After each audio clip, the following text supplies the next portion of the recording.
Yeah. Oh. It's base, the dragon, unloaded. I just pop me.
Hold on, give me a second.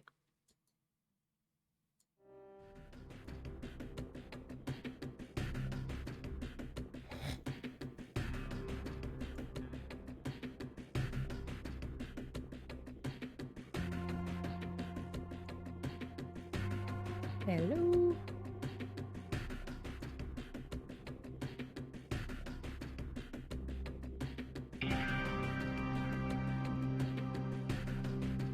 Hello.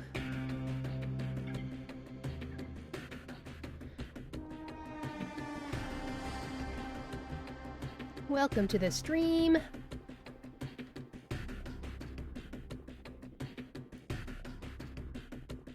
I feel like last stream, Reverse 1999 still was a little bit loud, so I'm gonna keep on fiddling with that.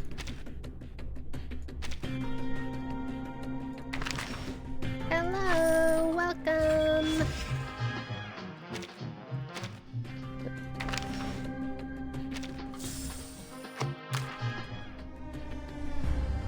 How is everybody? Thank you for watching the stream, whether it's live or on the VOD.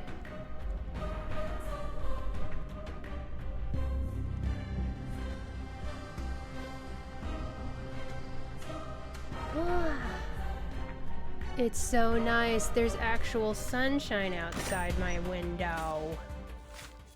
That is a win.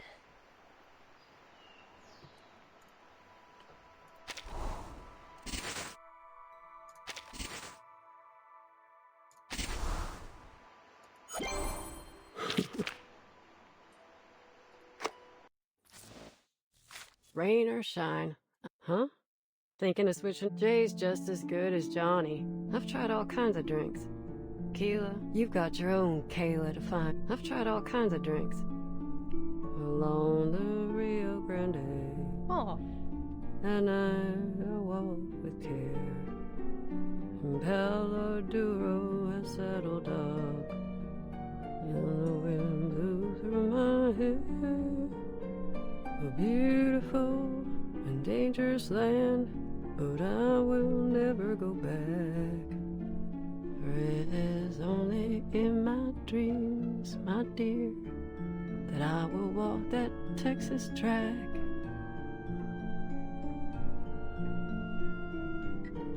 That's really sweet and cute. It's also kind of giving celebrities singing Hallelujah, or whatever that song was. Or what was it? The celebrities all sang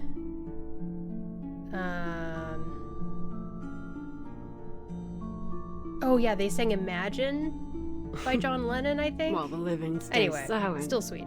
The Come dead in, will die again hello. for a chance to talk. Welcome, welcome. I normally would have swapped back to Infinity Nikki. That's been my combo for the longest time, has just been swapping back and forth between the two games each stream. But I've got a collab this weekend where we're going to be doing the character side story, Shadow of the Sun. And I feel like checking out the main story at least a decent chunk before I get to that collab situation. So, again, shout out to Decaf Nvidia, who was the one that came up with the collab idea and everything.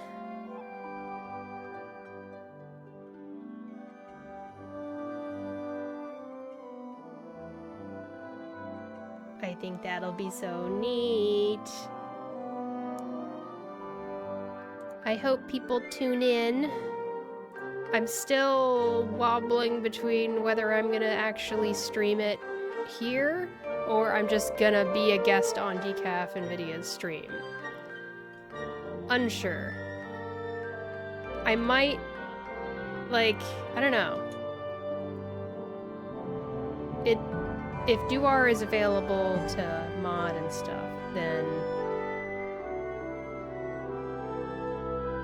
then I might be able to stream. I feel like I can do that maybe. We'll see. We're gonna figure stuff out.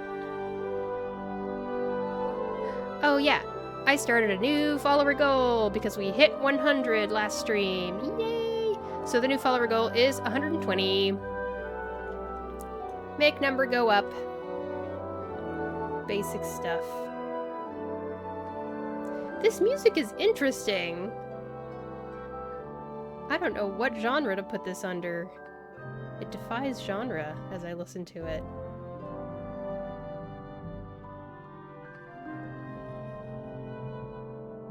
Something about it, maybe it feels like music in a musical. It feels like music that is played when the scene is being changed on the stage in a theater stage musical, and they play some in-between music when the curtains, or when the lights are down, and they're changing the sets as quietly as they can in between scenes or something like that. Happy orchestra, question mark. Yeah. Yeah. There's a warmth to it. Very interesting.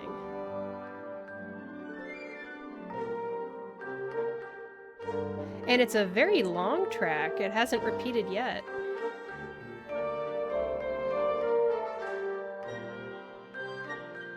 There's a little melodic motif there.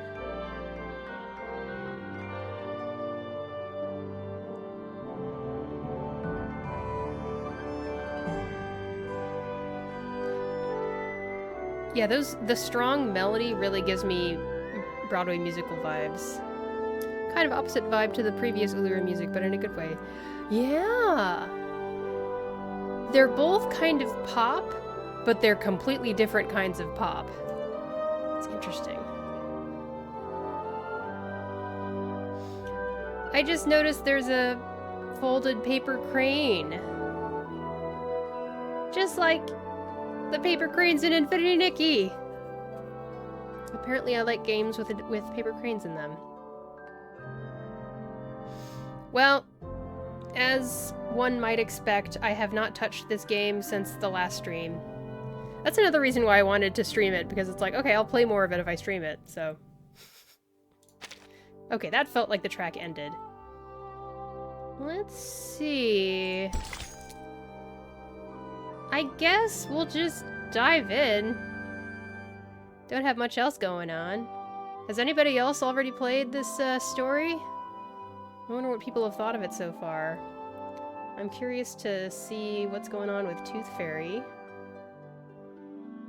I know I just watched the trailer for the story again when I clicked on the event tab, and it auto-plays the trailer for you, so now it's fresh in my mind.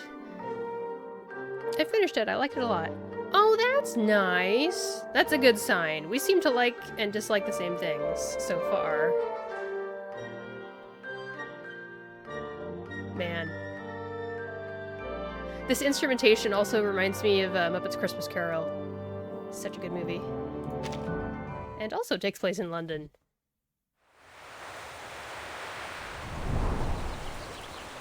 Oh, okay, they're showing us the cover art. Oh, maybe it's just for when you're starting it, for part 1. Fog. Time for some fog. Oliver Fogg. Ah, I'm ready to go. Good old reverse 1999 car setting, where the characters do not look like they're sitting in a car. Please fasten your seatbelt, miss. We're setting off now. You ever been to London, miss? Yes, a long time ago. Long, eh? 5 years? 10 years? Longer than that. Huh. Come on, Van. How long? You don't look 100 years old. I'm so happy she's here. Ah! I don't know how many times I said I would go back and review Tooth Fairy's character story, and I didn't. I still didn't. I wondered if they made an older car for this scene, but it does look the exact same, which is very funny. It looks like the seats are different, I think, unless I'm misremembering. Those seats look somewhat unique. The hospital is 2 streets away. Oh, by the way, it's been arranged for you to meet Mr. Fogg first, and then he'll show you around the hospital. I don't see why we need to make a big deal out of a simple visit. Couldn't agree more, miss. But as this is an official visit by Mr. Fogg, as a servant of the Crown, you can rightly expect that they're going to have the whole place decked out like Christmas. So this driver is maybe involved with the Foundation or something? Servant of the Crown. Don't know what that means. I'm also thinking about the fact that for our collab, we're going to be doing voiceover for the character side story, and it's going to be all British accents. Thank you for taking I'm me going to there make a directly. fool out of myself. I just know it. I will go to Mr. Fogg's office after my visit. You can leave without me. I just totally forgot what she said. Thank you for taking me there directly. Okay. I think I'd like to take the underground. The tube? You won't like it, miss. Not the kind of place for a decent young lady. And also, once again, Reverse 1999 dumps us into a story and doesn't tell us what year it is. I mean, recently they have been more specific. They've been, it's 1990 and stuff I'll like wait here that. for you, love. I'll do my best not to crack into my flask of whiskey while I wait. Thank you. You I'll better. be back soon.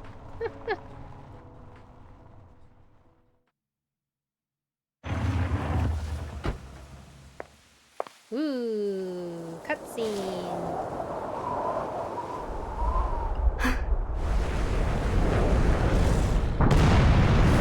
What? That wasn't in the trailer. Uluru London qualifier open.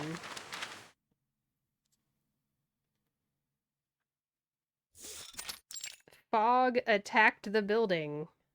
That How are things you'd think at they would put that in the SGDM, trailer, Tooth but they Fairy? did not. Very I'm hearing interesting. rave reviews about their school physician. I'm glad to hear it. Young children are particularly easy to soothe. A few candies and they'll behave just fine.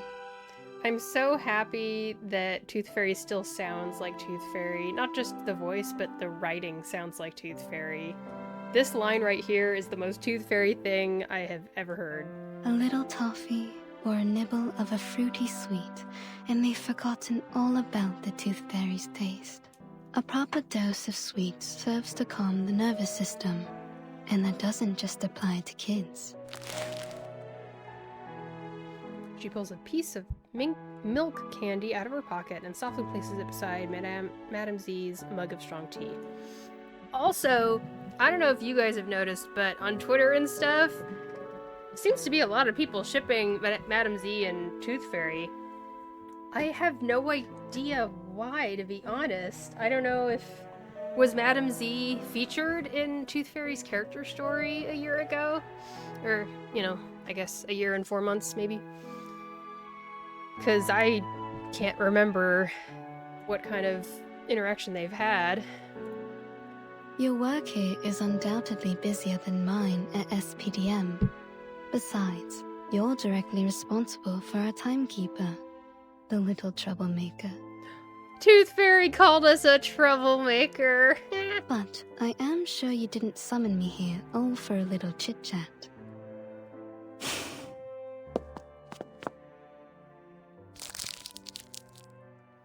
Madame Z unwraps the candy and places it in her mouth, allowing it to slowly dissolve. Then she places a stack of papers on the table before Tooth Fairy. The Foundation has now confirmed the correlation between social turmoil and the emergence of the storm. Our branches around the world are now making efforts to collect information on these key social movements. Huh. As you may know, there was a strike that has only just ended in London. And there is something I'd like to show you, besides the strike itself. Tooth Fairy rapidly flips through the papers. She quickly spots the crucial element. Tuberculosis. Indeed, There appears to be abnormalities concerning air pollution and reported cases of TB. Right, that was in the trailer. Compared to our records before the storm, TB morbidity rates are extraordinarily high, approaching levels that shouldn't be seen until the Great Smog of 1952. So right now, are we prior to 1952? Is that fair for me to assume? Our Mr. Fogg, the fog walker, has also reported that there is something unusual about the composition of the fog. So, we need an insider with knowledge of the storm to visit London, ideally one with a medical background. I see.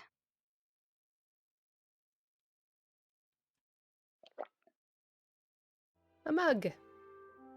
Why does her mug have her I face know, on it? Your winter vacation just started. But I'm sure you understand the dire situation we find ourselves in. I'll apply for a special allowance for this field mission. What do you say?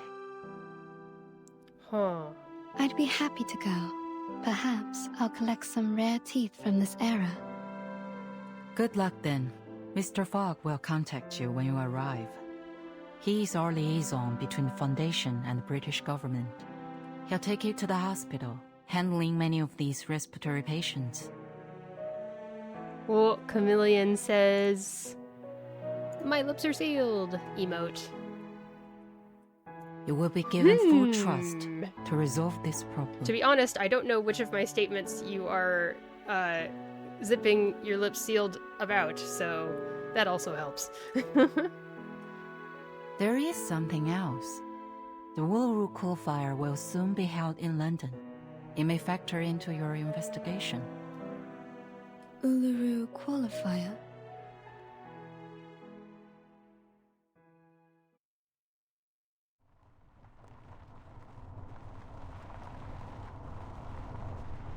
Who will be Uluru victorious? London Place your Qualifier bets. coming soon. Arcanist Fair in Cross Street. Support your favorite competitors. Winners will represent Great Britain in the Australian finals. Australia? Okay. They shipped my uncle off to Australia back in the day. I always figured he got done in by a kangaroo. Oh, they shipped my uncle off to Australia because Australia was where they sent criminals from Britain, if I am not mistaken.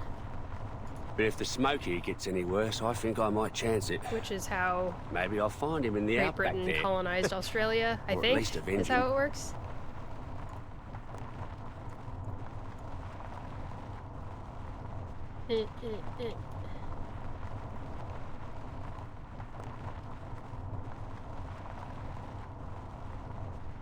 It was a penal colony. Yeah, literally. Okay. A penal colony is a settlement used to exile prisoners and separate them from the general population by placing them in a remote location, often an island or distant colonial territory. Although the term can be used to refer to a correctional facility located in a remote location, it is more commonly used to refer to communities of prisoners overseen by wardens or governors having absolute authority. Historically, penal colonies have often been used for penal labor in an economically underdeveloped part of a state's, usually colonial, territories, and on a far larger scale than a prison farm.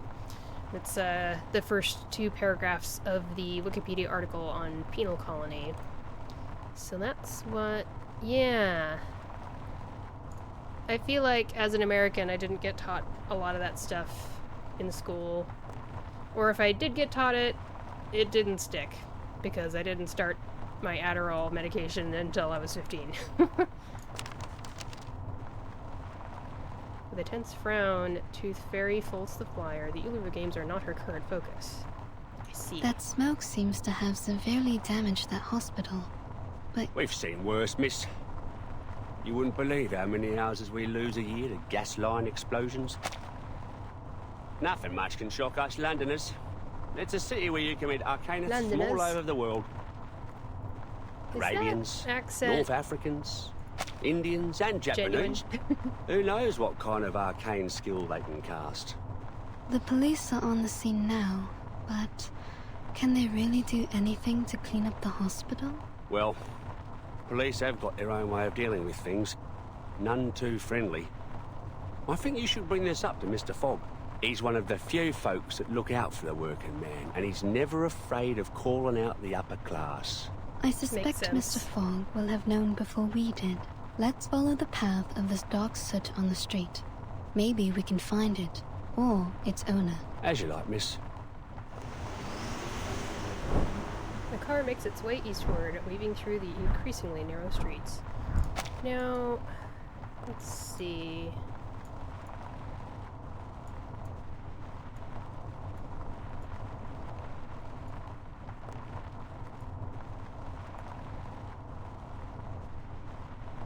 Okay.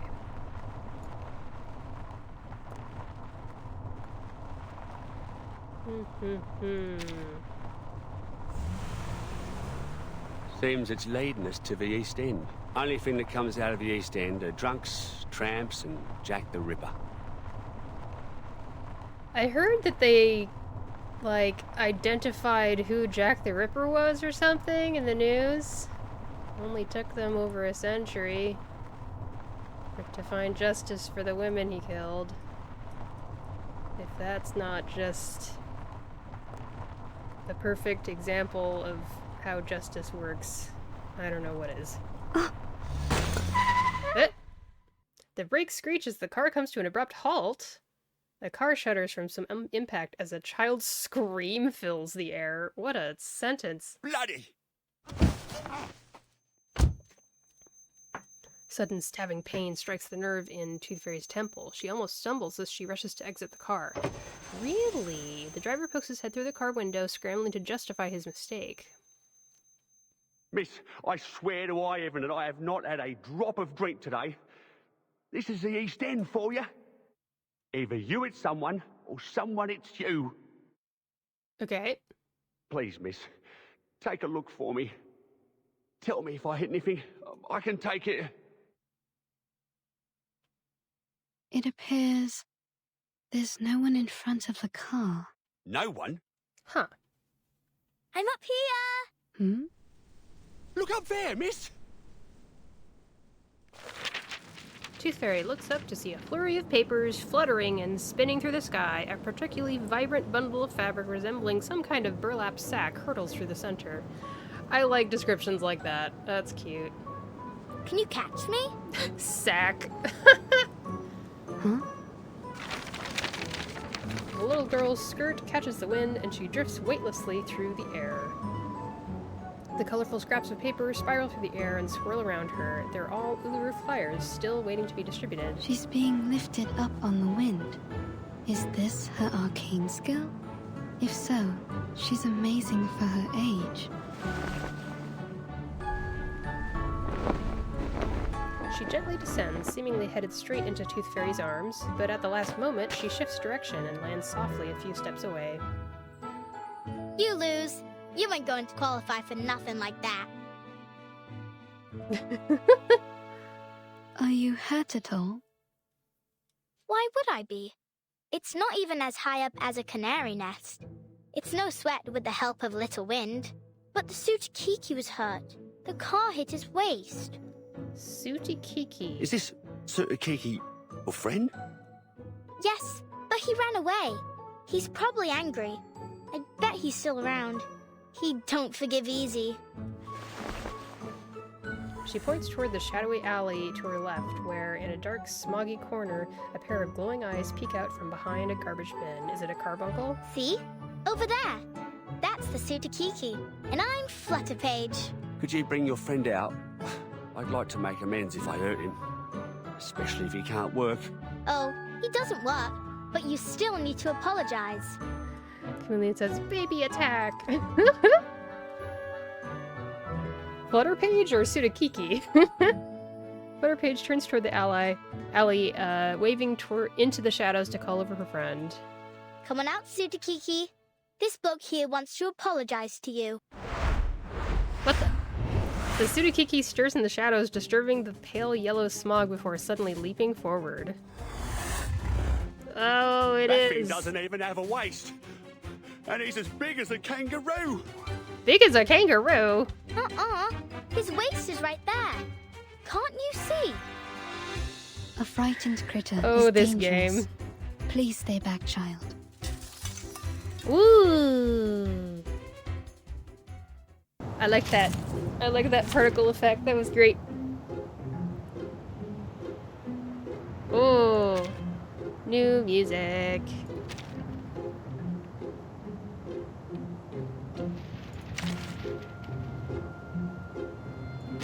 Let's Your have every fun with desire is Anjo my Nala. command. Which of these darlings shall we attend to first? Smoke inhalation. What?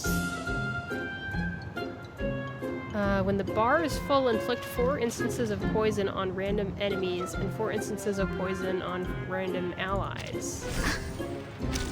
What? Sir, I suggest you cover your mouth and nose. There's something off about this smog. It's not a carbuncle. New monster! Christ, so the rumours are true. I never should have gone into an alley like this on such a smoggy day.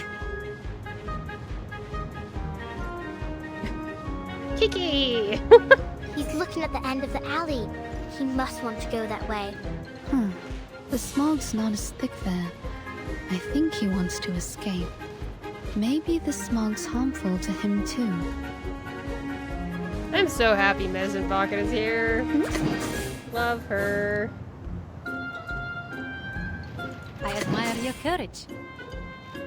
The moment of utterance. Please, allow me. Hearts here. Benefit from reading. Flee, mortals! Cheer up.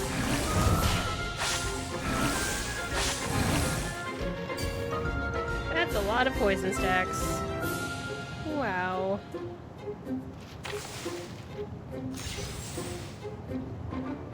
The moment of silence. Perfectly understood. I will remember your sacrifice. We walk in long nights. Take that, I say! Getting killed by air. Finally, realistic combat mechanics for us as Our medics. dream, comrade. For real. This is why we need Turn trees. over already, you stupid car. We need trees. We need algae in the ocean to help process all the bad stuff in the air. If you want to save the Amazon rainforest, which helps clean our air also, one thing you can do is to eat less beef. If you can't bear to, not eat any beef, just eat a little bit less beef. That can help.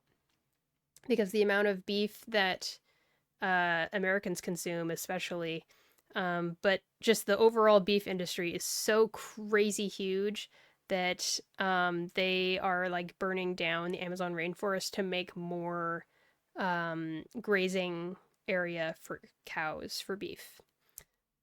So you can eat less beef, and we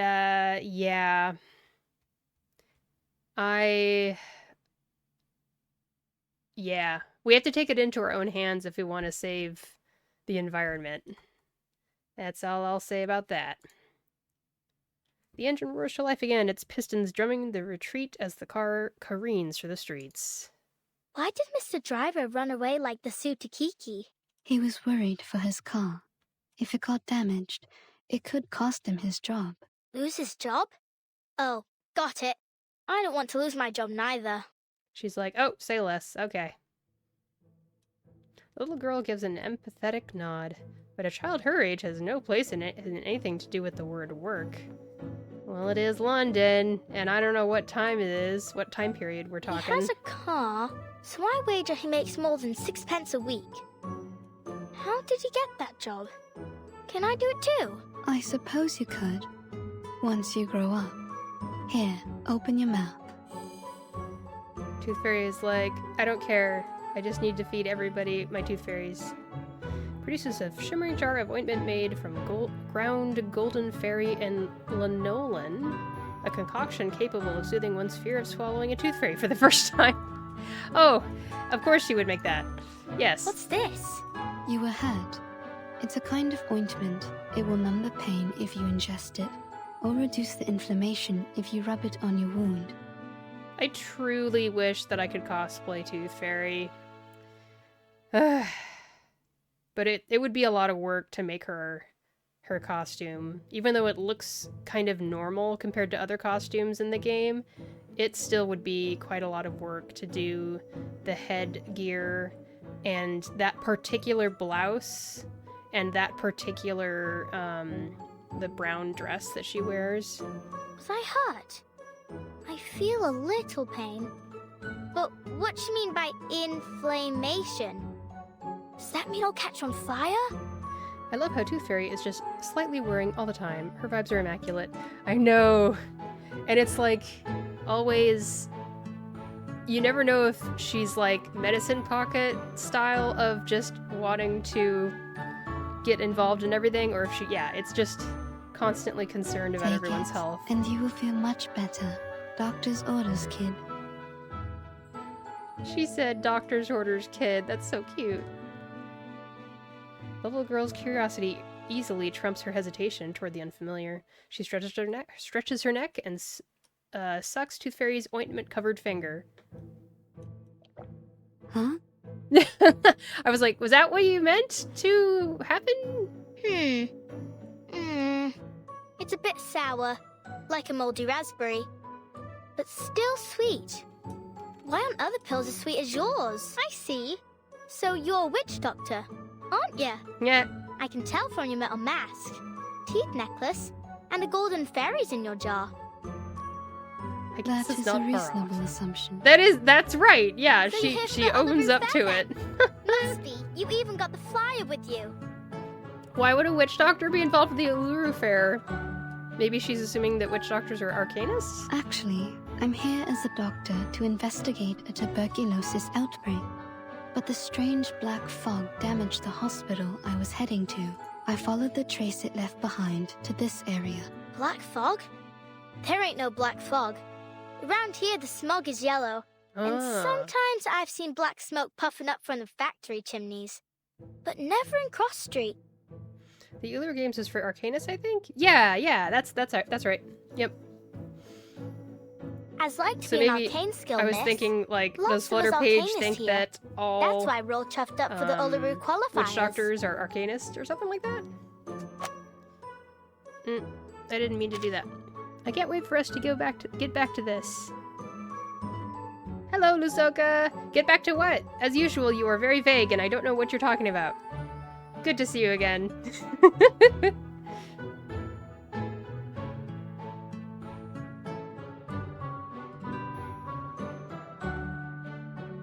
Oh, get back to a time when there was a bunch of black smog. These black smoggy days are so profitable. Ugh, guys. Don't get me started. There's herbalists, psychics, diviners, magicians. Thank you, Flutter Page. I think I've got the idea. Left to her own devices, Flutterpage could recite the job of every arcanist on the entire street. Great! Then I'll show you around. You'll like it here. Have you played the story yet, Lusoka? Did you? Are you the one who often you skip through the stories so that you can get the rewards and then you read it later on to read the story later on just on your own time, that kind of thing? You did beat all the content? Yeah. Okay. Flutterpage grabs Tooth Fairy's hand and drags her toward the heart of Cross Street. Yep. Okay, yeah, I remembered right. I feel like if I do that, I will never go back to read the story.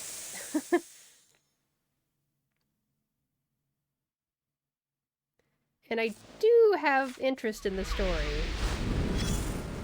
Ooh, that was interesting. There was like a subtle shake in the camera. Whee! I'm gonna go ahead and skip stuff like that. I think this music is just really lovely. Quite lovely, in fact.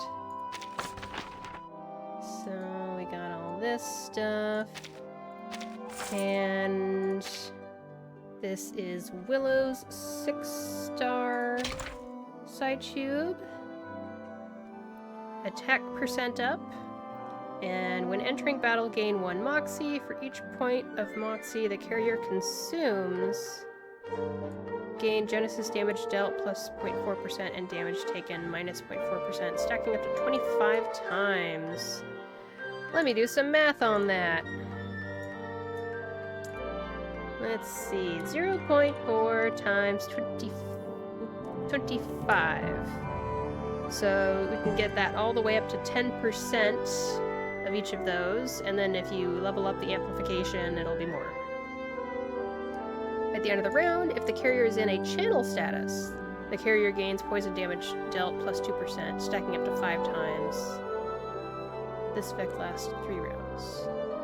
Okay. Got it.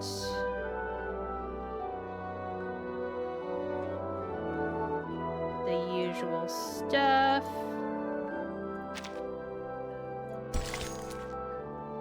Let's keep going.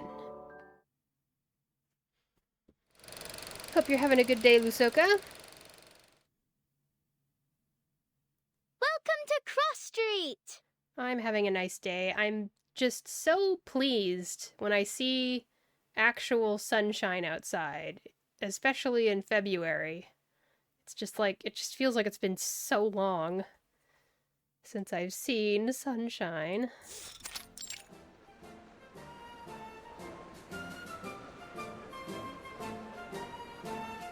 Makeshift stalls line the street as the Arcana celebrate the approaching Uluru qualifiers. This event will decide who gets to represent Great Britain in the finals in Australia.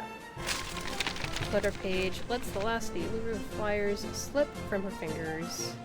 They scatter as they soar in the wind and drift into half-open windows. Stop littering, you grimy little bug. Goodness! This is the Uluru Fair! So she can throw the flyers in the air and make them go into windows or something like that? Tooth Fairy inspects the street, studying the allies on either side, but finds nothing. The trace of the black fog seems to have disappeared into a large gathering of arcanists. A wise choice. A choice, I'm already assuming, that has a certain level of intelligence. I really like her. I really do. Sounds like a monster. Like from Tall Tales where adults make up to scare us. But I heard people talking when I was sitting on the roof. They say it was born from a smokestack.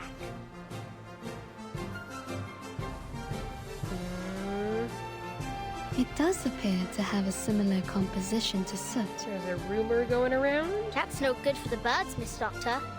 I sure hope it don't come here. I don't want it to muck up the Uluru Fair, or scare the canaries away from the chimneys. What's so special about the canaries? They always know where the lanolin snails are hiding. All I'll do is give them a bit of old bread or seeds, and they find me the snails. Okay, so the word lanolin showed up again. It's my snail catching day. Stay right there, miss. I'll be back soon as I've finished. Don't go getting off your sauce while I'm gone. Getting off your sauce? I've never heard that phrase before. Does anyone know what that sentence means? Don't go getting off your sauce while I'm gone. What? When we Americans hear about sauce, I assume it means alcohol.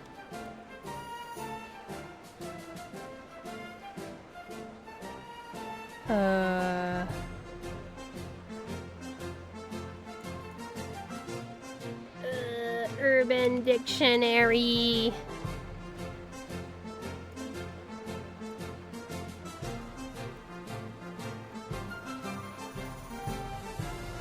Nothing. Well, whatever. With that, Flutter Page drifts toward a stall decorated with Union Jack bunting before disappearing like a whisper on the wind.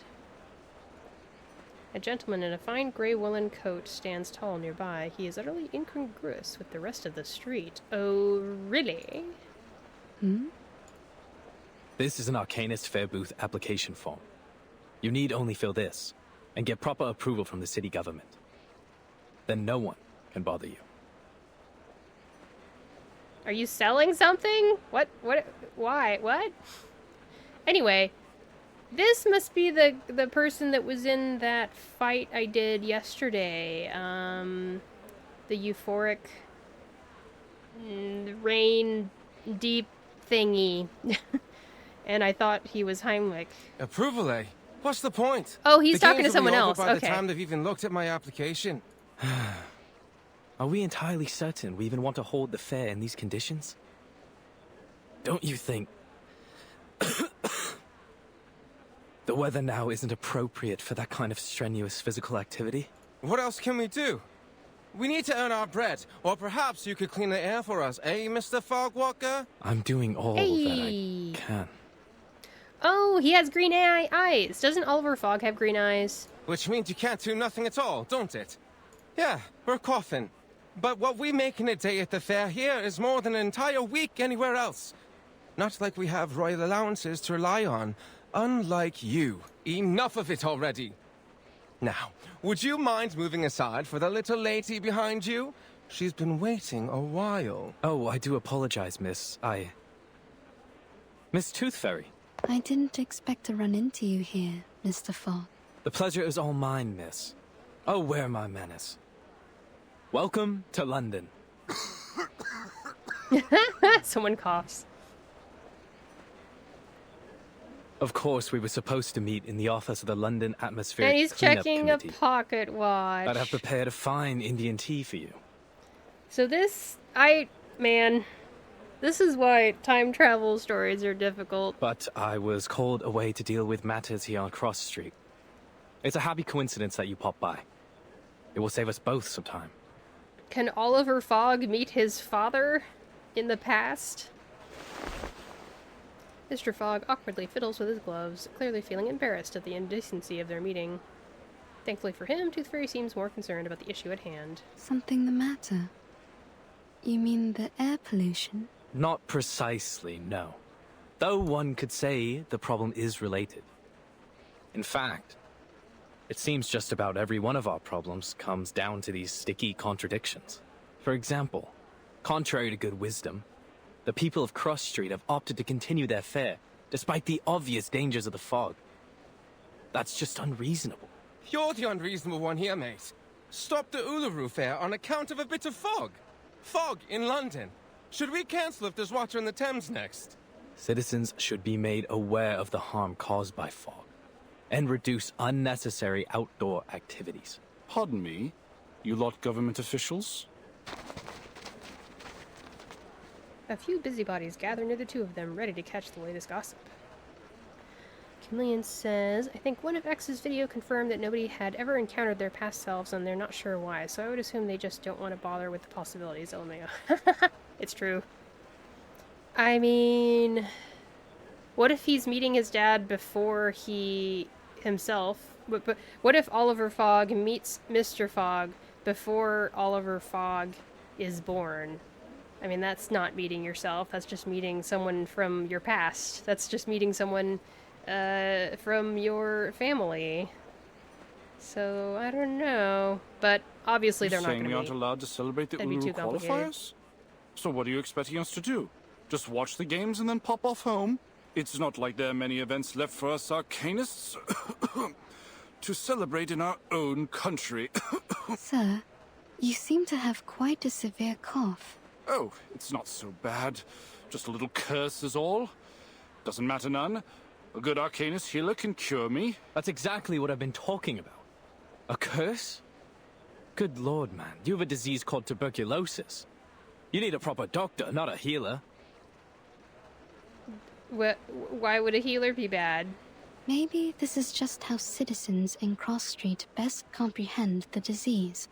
In the arcanist way. I guess healers can't get rid of tuberculosis It's or not a something. matter of arcanists or humans. Tuberculosis is caused by the presence of bacterium in the air. It can't be cured through ritualistic purification or exorcism. You just don't get it, do you? It's not like that. If this tuber what have you is the reason, He hasn't even heard of then it why before? does my chest burn like hell? I've never heard of no bacteria what could do that. Do you know about every single bacteria that exists in the world? You feel like your chest is burning. Like swallowing a flaming coal it is. It all started this month. Never felt anything like this before. Like I said, there's no disease. This has to be the Fog Hag's curse. She's the one who summoned this damnable black fog.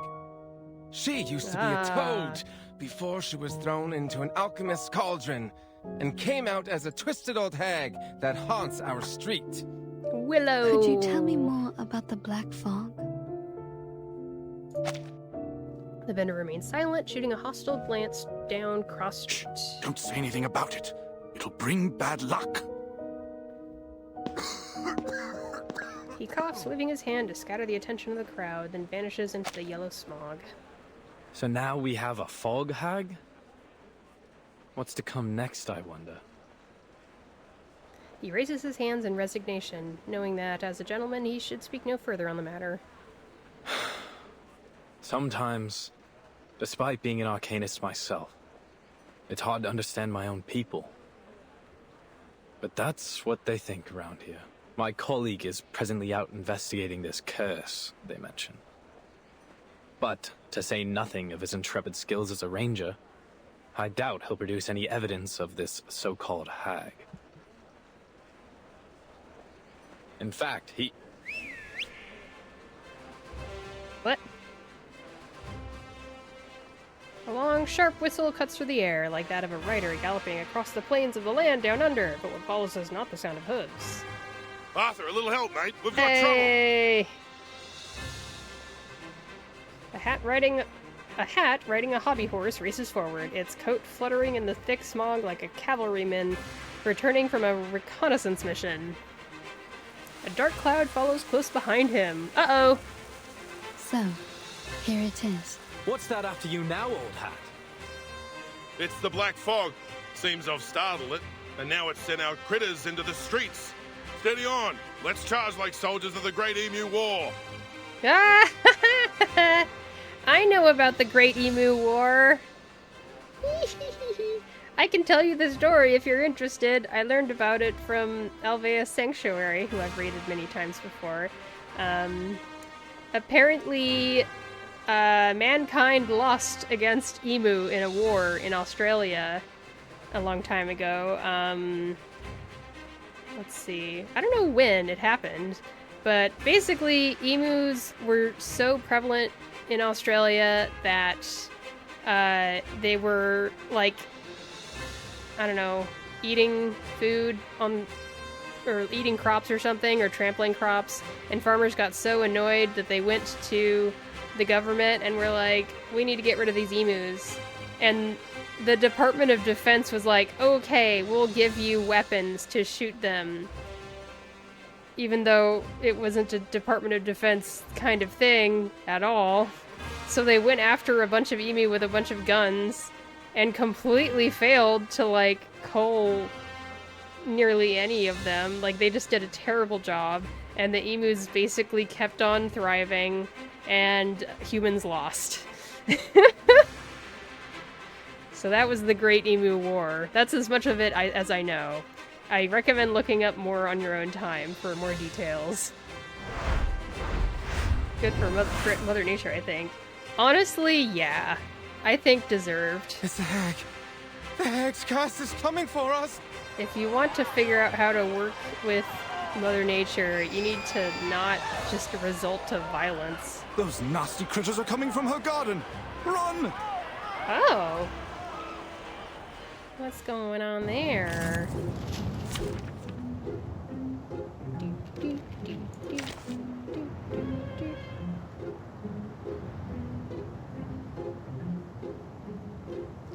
I can't really decide. Like, I wish I had a good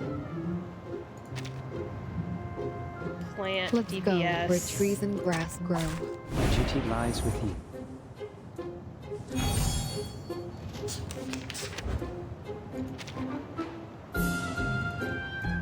Oh my goodness. The critters have...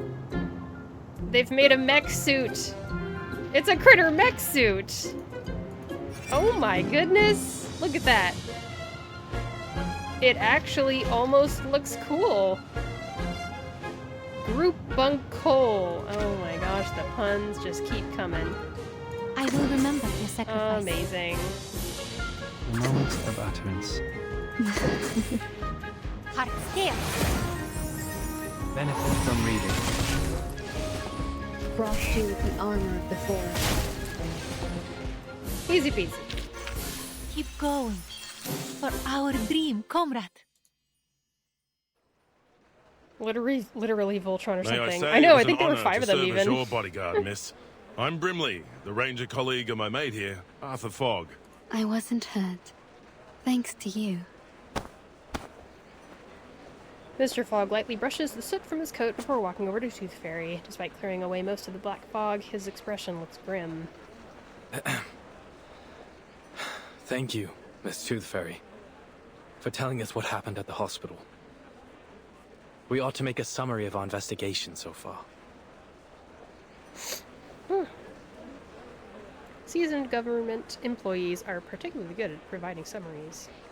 We've encountered 3 oddities thus far today. This mysterious black fog, the unusual burning chest symptom, and... He carefully considers his words before bringing up the difficult third point. this so-called fog hag living on Cross Street. Well done, mate. You did it. You said it out loud. But we may just break the ice of your soul yet. I'm only doing my due diligence by quoting the title verbatim. Back to the topic. Combining these clues together, we should assume a causal connection. The hag releases black fog, giving Londoners this variant of TB with the burning chest symptom. why are you assuming a causal connection? I don't think that you should assume that. When did you move into 221B Baker Street, mate? That's Sherlock Holmes's address. The fog walker shifts his gaze, knowing that even if he were to inhale a mouthful of the black fog, his face couldn't look any grimmer. It's a reasonable speculation. If so, then the first thing is to determine if such a lady lives here on Cross Street. We'd better pay her a visit. If you insist, Dal. I can already confirm that for you. She's here, all right. Down at the house of the mangy front garden at the south end. Very well. But might I suggest we don't all go in a rush to pay her a visit? We know nothing about her. Or even whether this hag is a danger. Oliver was also compared to Sherlock before. It made me a little... Oh, was he? I must have missed that part, or it's been so long that I forgot. Man. Aww. A little figure squeezes its way in. Oi, Miss Witch Doctor. You done talking to Mr. Fogg and Mr. Hat? Flutterpage, where have you been? Wasn't you listening? I was off catching snails, with a bit of help from the canaries. Flutterpage lifts an old glass jar filled with snails. Good on you, little tacker. That's quite the harvest. She tucks the jar away in the folds of her clothing, then lightly grabs the hem of Tooth Fairy's coat. Shall we then, Miss Witch Doctor? X called him Oliver Holmes in Alien T's anecdote. Oh! And Oliver was offended because Sherlock works too much, like his dad. Aww! Aww! Ah! Man! Man! They really work really hard on writing this stuff.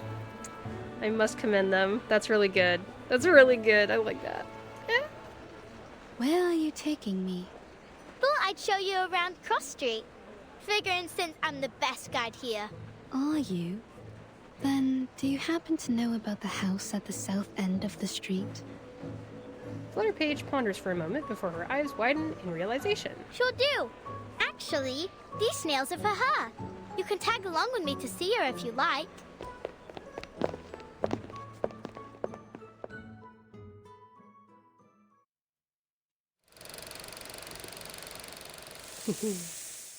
I like how every to be continued card is different for every story.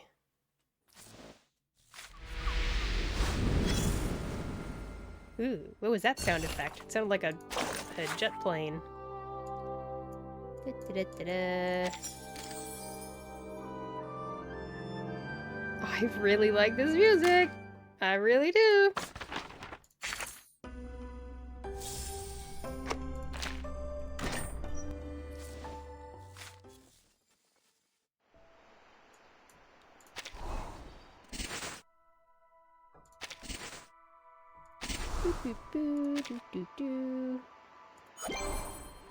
Brilliant! Brilliant! Rain or shine, I hated winter when I was a youngin'.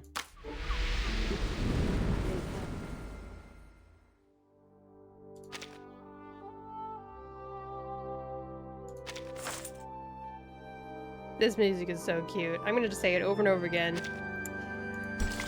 Ah.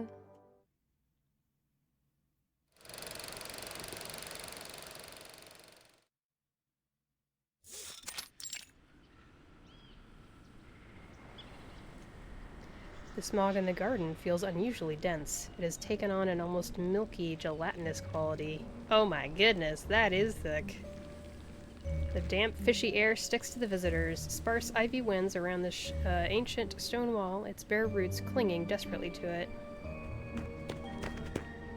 This right here, miss, is the Fog Lady's house. As you can tell, it is a very big, big house. Not like mine. Mine is small, but very high up. Steep, tilted roofs, sash windows. It's very Victorian. Oh no. Her name ain't Victoria, miss. At least, I don't think so. Oh, silly child. No. I mean, Victorian architecture is a kind of style of house. I'm saying this house must have a long history.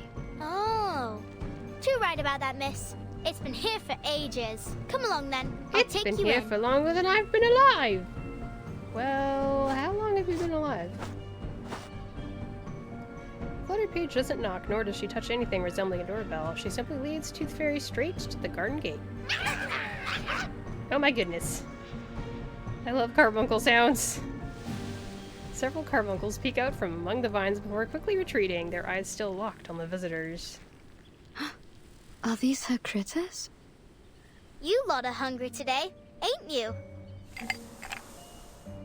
From the folds of her oversized frock, Flutterpage pulls out a jar filled with snails. They ain't for you.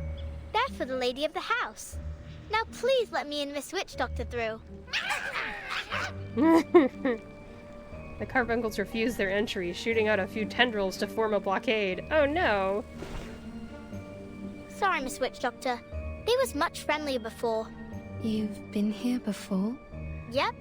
They always let me in straight away. No clue what set them off this time. Flutterpage stands on her tiptoes, planning to hop over the barrier, but after a quick glance at Tooth Fairy, she abandons the idea. I don't rightly know what to do. I try calling her, but it won't do much good. Even if she heard me, she won't come out. You're saying she never leaves her house? Not that I ever seen. Do other people visit her? No. But you visit her often? She likes when I bring her snails. You think she eats them? Oh, you don't know? All I know is I gave her snails. And then she asked me to stay around her house for a while. When she's not in a sour mood, she even teaches me some words for arcane skills. But if she is sour, then all she does is hand me some books, and I can't even read most of them. No. Don't go asking her too many whys. If you do, she says, "Get out!" And you got to go. So far, the longest I stayed was a whole afternoon. I see. Tooth Fairy surveys the old mansion. To her, it looks more like a small castle than a house. She decides not to disturb the formidable witch dwelling within it. Maybe I'm the reason they aren't letting you in. I'll just stay back here. All right, then. Stay there and I'll tell her about you, miss. The carbuncles lower their guard as Tooth Fairy retreats. The strange plants and critters in the garden clear the way for Flutterpage as she makes her way down the path. Flutterpage raises the snail jar high above her head as if presenting some kind of token. Miss? Do you hear me? Wakey, wakey! There she is. The lock clatters heavily, and the hinges on the old oak door give a mournful groan. Here you go, miss. A fresh batch of snails. She doesn't respond. The witch's stare is fixed on the unfamiliar woman by the garden entrance. Who is this? Well, I don't know her name, but she's a witch doctor. She came here in a car with a flyer of the Uluru qualifiers, so I think she's here for the Uluru... Oh, I forgot that you don't like the word. Hello, miss. I'm here investigating the source of the black fog. You can call me Tooth Fairy. Go away. But why? I ain't asked too many wise vis, did I? That was only my first one today. Oh. She realizes something. So I can't come in at all? You promised you'd help me practice my arcane skill. Then you better not let me catch you saying Uluru ever again. The witch anxiously snatches the snail jar from the girl's hand and closes the door. Dang! The door closes. Aww. Oh! She left me a book. Look, it's got a carbuncle on it. Come here, Flutterpage. Are you all right?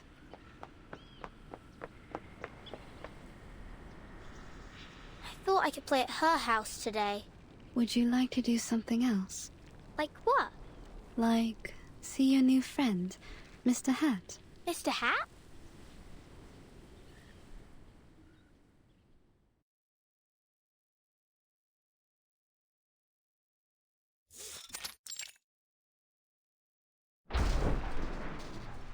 What?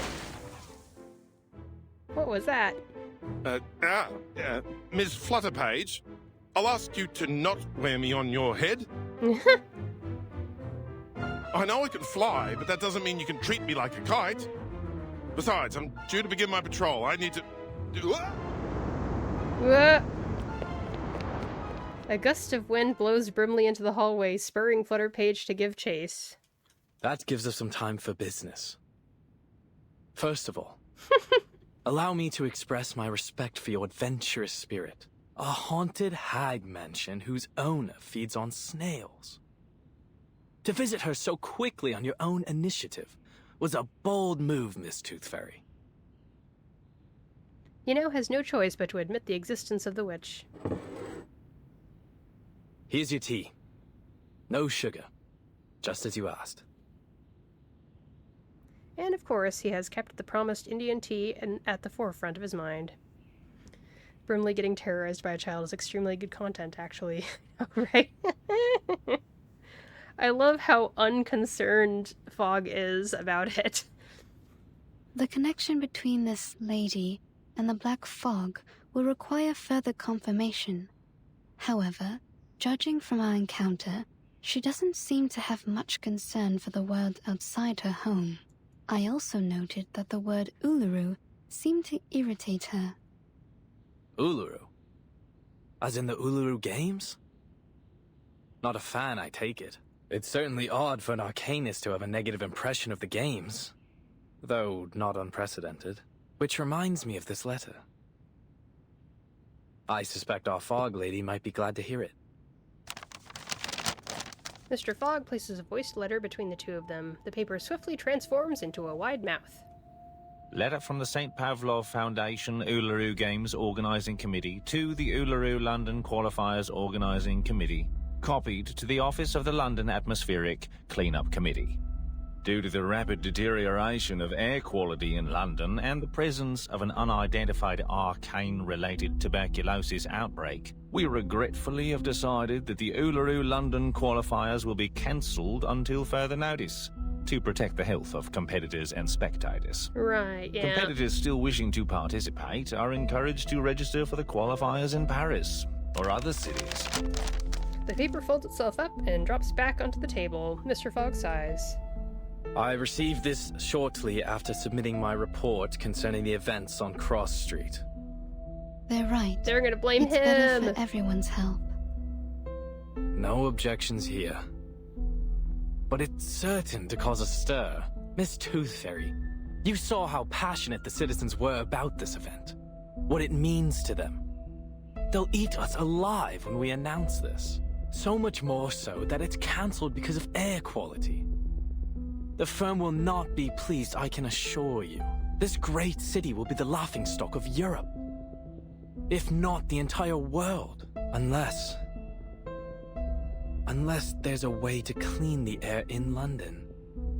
Perhaps then I might convince the Foundation to reconsider. Mr. Fogg, there's only 3 weeks left before the qualifiers. It's a serious effort just to address the smog over London, let alone this new black fog and the disease that has come with it. 3 weeks.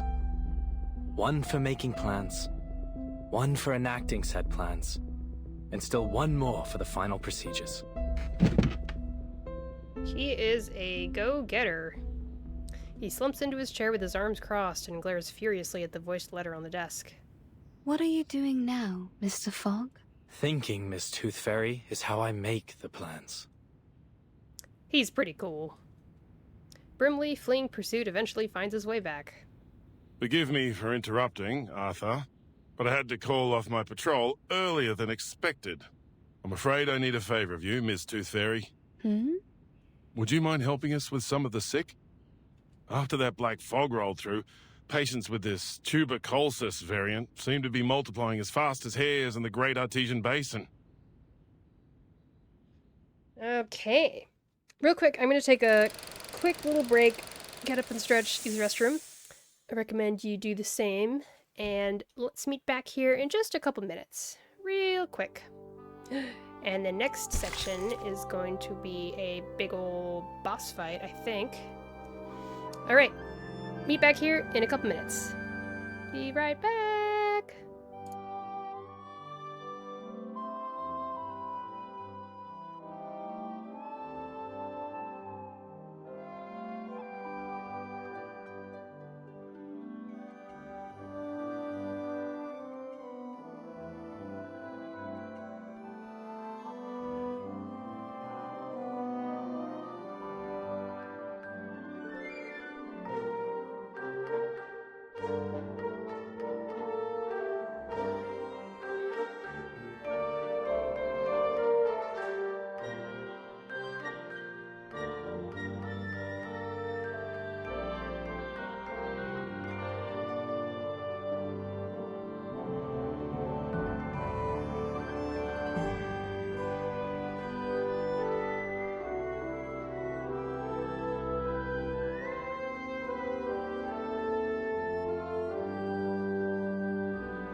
sorry, I just coughed a bunch.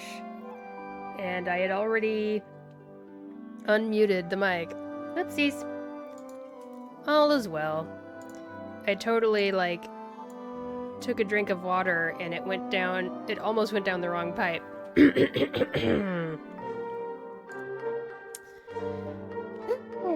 But now we're all good. Okay! Let's check this out. What's this fight gonna be like?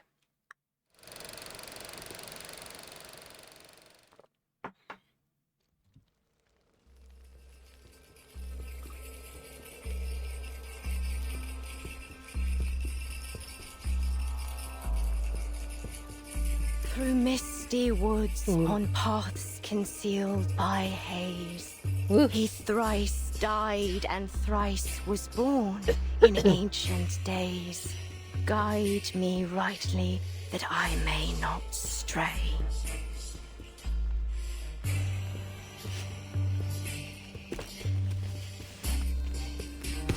By the will of fire. The witch performs her dance alone, only the shadows cast by the flames accompanying her. Flowers bear fruit, and beasts give offspring's way. With eyes of fire, pierce through the cloudy maze. Pardon. That was cool. Failed again. Damn it. I didn't know she was actually a witch. Or that she did rituals of some kind. Okay, this look is great. I love this look. That's a cosplay goal.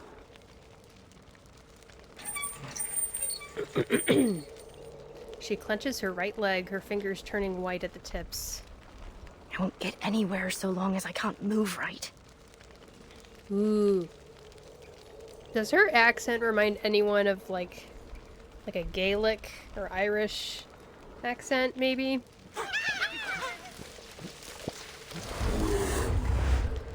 The typically docile carbuncles are now locked in a frenzied shrieking match. What should have been a calming ritual has quickly turned into a bloodied war drum, and all because of a single misstep.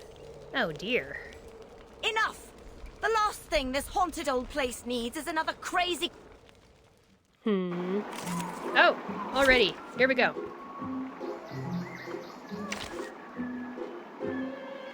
Your every desire's my command. Spore carbuncle.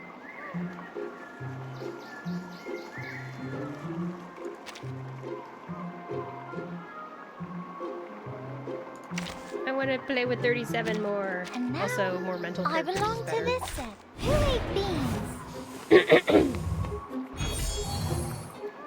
Goodness. Oh! When any unit gets stats down, control, or negative status. Huh. Maybe I shouldn't be using 6. Oh well. Whatever. Perfectly understood. The moment of utterance.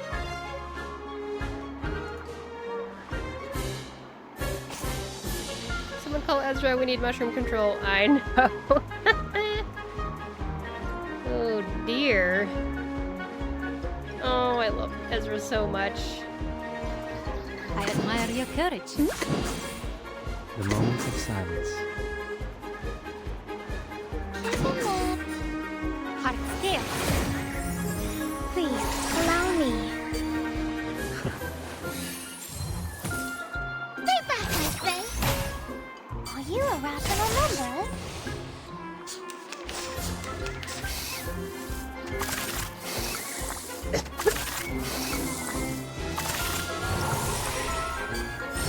This music is very whimsical. Very cute. We share the same dream. The moment of utterance. Perfectly understood. It could be found. To a brighter future for everyone.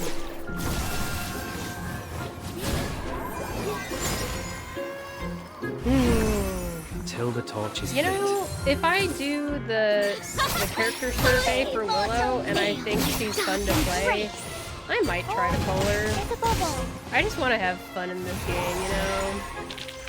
I feel like I'm worrying too much about playing good characters. Where I'm at the point where I don't really need to worry about that as much. I'm able to get, like, in a game like Genshin Impact, I was struggling and needed to get strong characters because I still wasn't at a point, after like a year of playing the game, I still wasn't at a point where I could really quickly clear the realms that give you materials to make characters. And that was really frustrating to me. I'm in Honkai Star Rail right now. I'm at a point where I can clear any basic stuff super fast with the characters I have, so I don't feel that pull to get strong characters. And in this game, I should also not feel like I need to get all the strong characters. I do have this wish to get triple S on all of Maiden's Bulletin bosses, but that's just because I want to. Just because number big. I could just decide to not. But, like, I want to. So, I don't know. Widow's I2 illustration is so cool. I think it's nice. Part of me wishes it was more, like, witchy and with her hat on. But it also is cool as it is. I swear to God. She collapses by the willow fire, causing the intense flames to suddenly die down. She swiftly grabs a blanket from the pile to cover her legs. Whatever thing you are, don't think I won't strangle you to death with my bare hands. Whatever thing you are? What a thing to say! She struggles to her feet, but just as she's about to stand, one leg gives way.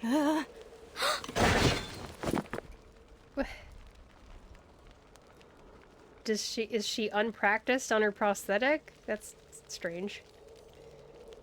That is fair. I did keep her witch look when I put her in my suitcase, LMAO. Oh yeah. Bloody.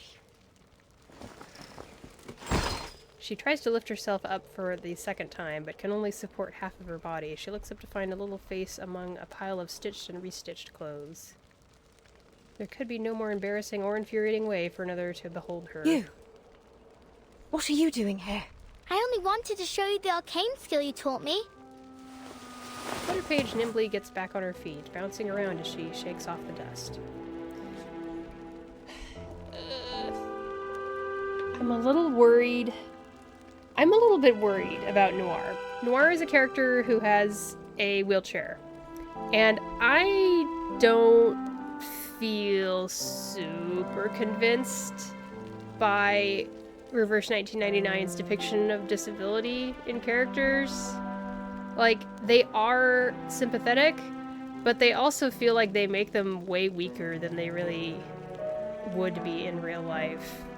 Like the fact that Besmerth was blind, and I don't know, the way they wrote her, something was off about it. I don't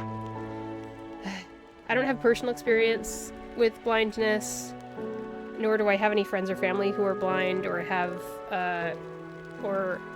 who have impaired sight. But there was something about it that was just kind of off.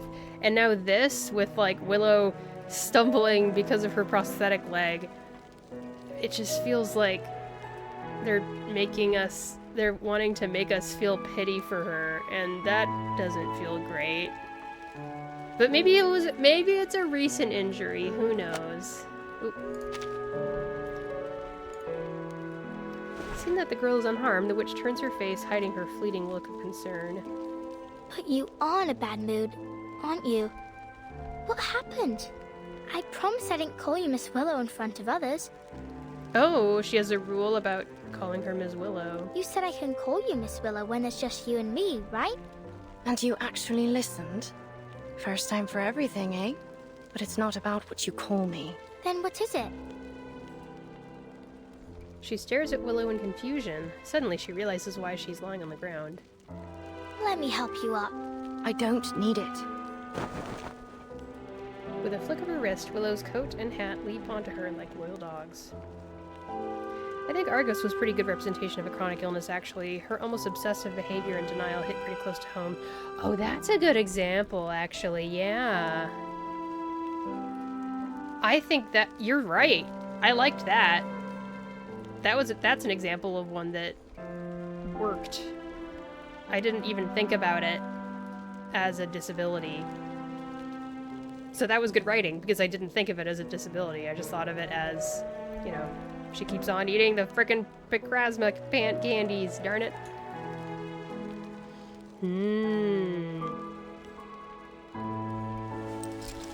She tries to stand up for a third time, using the rough stone pillar beside her for support, and finally manages to straighten herself out. So then if you value my words so highly, what about the time I told you I don't need a knocker-upper? I remember. You told me there's no sense waking me up for anything. I don't have any work to go to. But I'm not here to wake you up, am I? I already did that for the whole street hours ago. Oh, have you now? Then maybe you can buzz off and bother someone else. I didn't give my permission to let annoying little flies in my house. I'm in the middle of something important, so leave me be. Willow grabs the broom handle and points it toward the window Flutter Page opened. Just one more question, miss. I'll be quick. I do hope then, I think there is hope that they will write Noir all right. I really hope they don't do this whole, like, oh, I'm in this chair and blah blah blah, like, making it be this, you know, singular identifier for the character. Miss Tooth Fairy and Mr. Fog say you made people sick with the black fog. But I know you didn't do it. Did you? You never told me you can summon black fog. Done with all that nonsense, are you? If that's all you knocked on my window for. But if you didn't, I can tell them the truth. Or you could even help them find the black fog. You're the best witch I know. Their problem is no concern of mine. Oh. But I did hear something. I was thinking maybe you'd like to hear it too. Letter from St. Pavlov Foundation. Due to what? Deuterion air quality? She can read. Arcane tubal keeled kiss? She's doing really well. They said the Uluru qualifiers are cancelled. Stop. Do you understand at all what you're saying? No, but... She's like, no? Do I look like a girl who understands what she's saying? Go away. Aww. I said get out! I honestly love this dynamic. This is interesting. I'm into this. She seizes Flutter Page with both hands, half dragging, half pulling her toward the open window. The window? You know what I don't want to hear, eh, lass? Your voice. Your voice! I love the way she said that. Flutter Page is flung out the window and carried away like a kite with a broken string on the breeze. And your infernal knocking. Yeah? Oh my gosh! Okay. Okay, I'm in. They got me. I'm in. I'm invested. Don't you never take another step into my house. Never. It's, we're watching Pixar's Up. That's what this is. All we need is a golden retriever with a voice box on it. Where's Pickles? The room reverts to its familiar silence. No life save for its solitary resident, just as it had been for the past decade. A decade, all by herself. Her hastily thrown-on coat and hat slide to the floor as Willow leans on her right leg and limps over the storage table filled with bottles and jars. There's still enough mucus left over from yesterday's snails for her to use. She pours the liquid from the jar into the cauldron. Just a wee bit left. She sets the fire alight, and the lubricant starts to bubble in the cauldron. Eat snails? Let them think what they will. I don't care. All we have is a talking hat. Yeah. You can work in a pinch. Imagine Brinley saying, squirrel!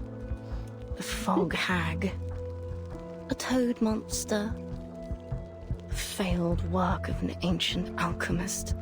I don't know why I thought she wasn't actually a witch or something. I'm so happy that she's actually a witch. Yes, of course. Charlotte O'Hagan. You're nothing but an ugly, evil, terrifying fog hag living in a haunted house. You deserve every bit of it. Charlotte O'Hagan.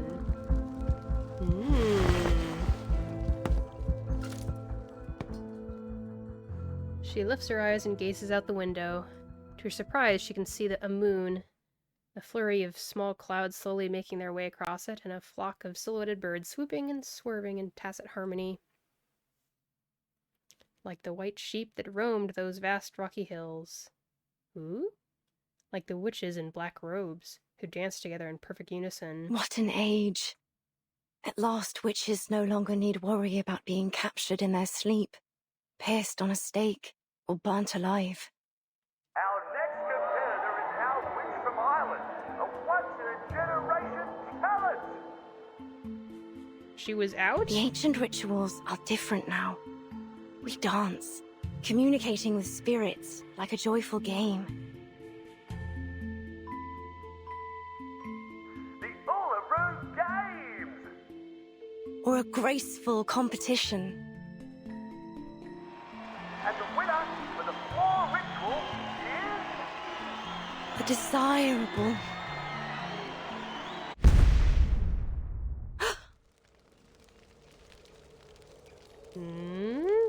I left the pot on. The smell signals a point of no return for the lubricant, and its appearance confirms it as she sees a small blackened mass stuck to the bottom of the cauldron. Ah. Willow's prosthetic leg grinds and creaks as the joints rub up against each other, causing her hip to itch. Back and back. Fit for the rubbish now. Rubbish.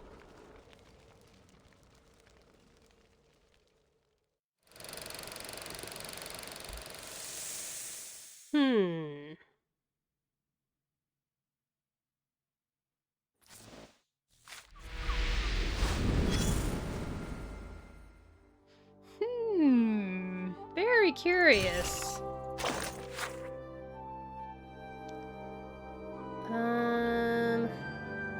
Two alternating handwriting styles.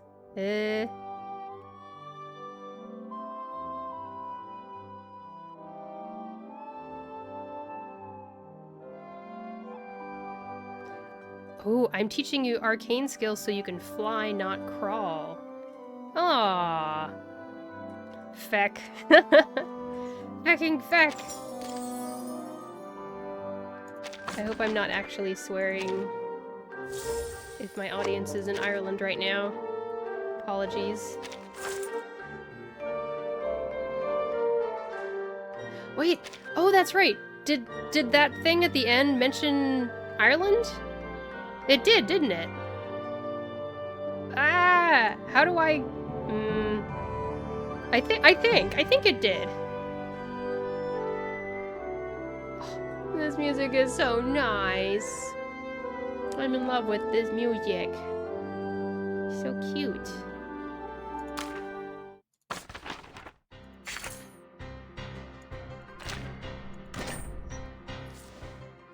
Yeah, an arcanist from Ireland. Okay, I was right. I placed your accent properly.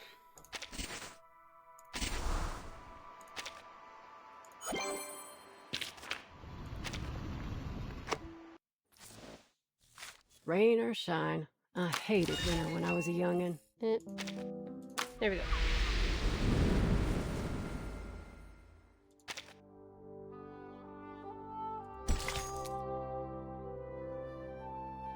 Alright, little knocker-upper. The wind blowing through this place has seen everything.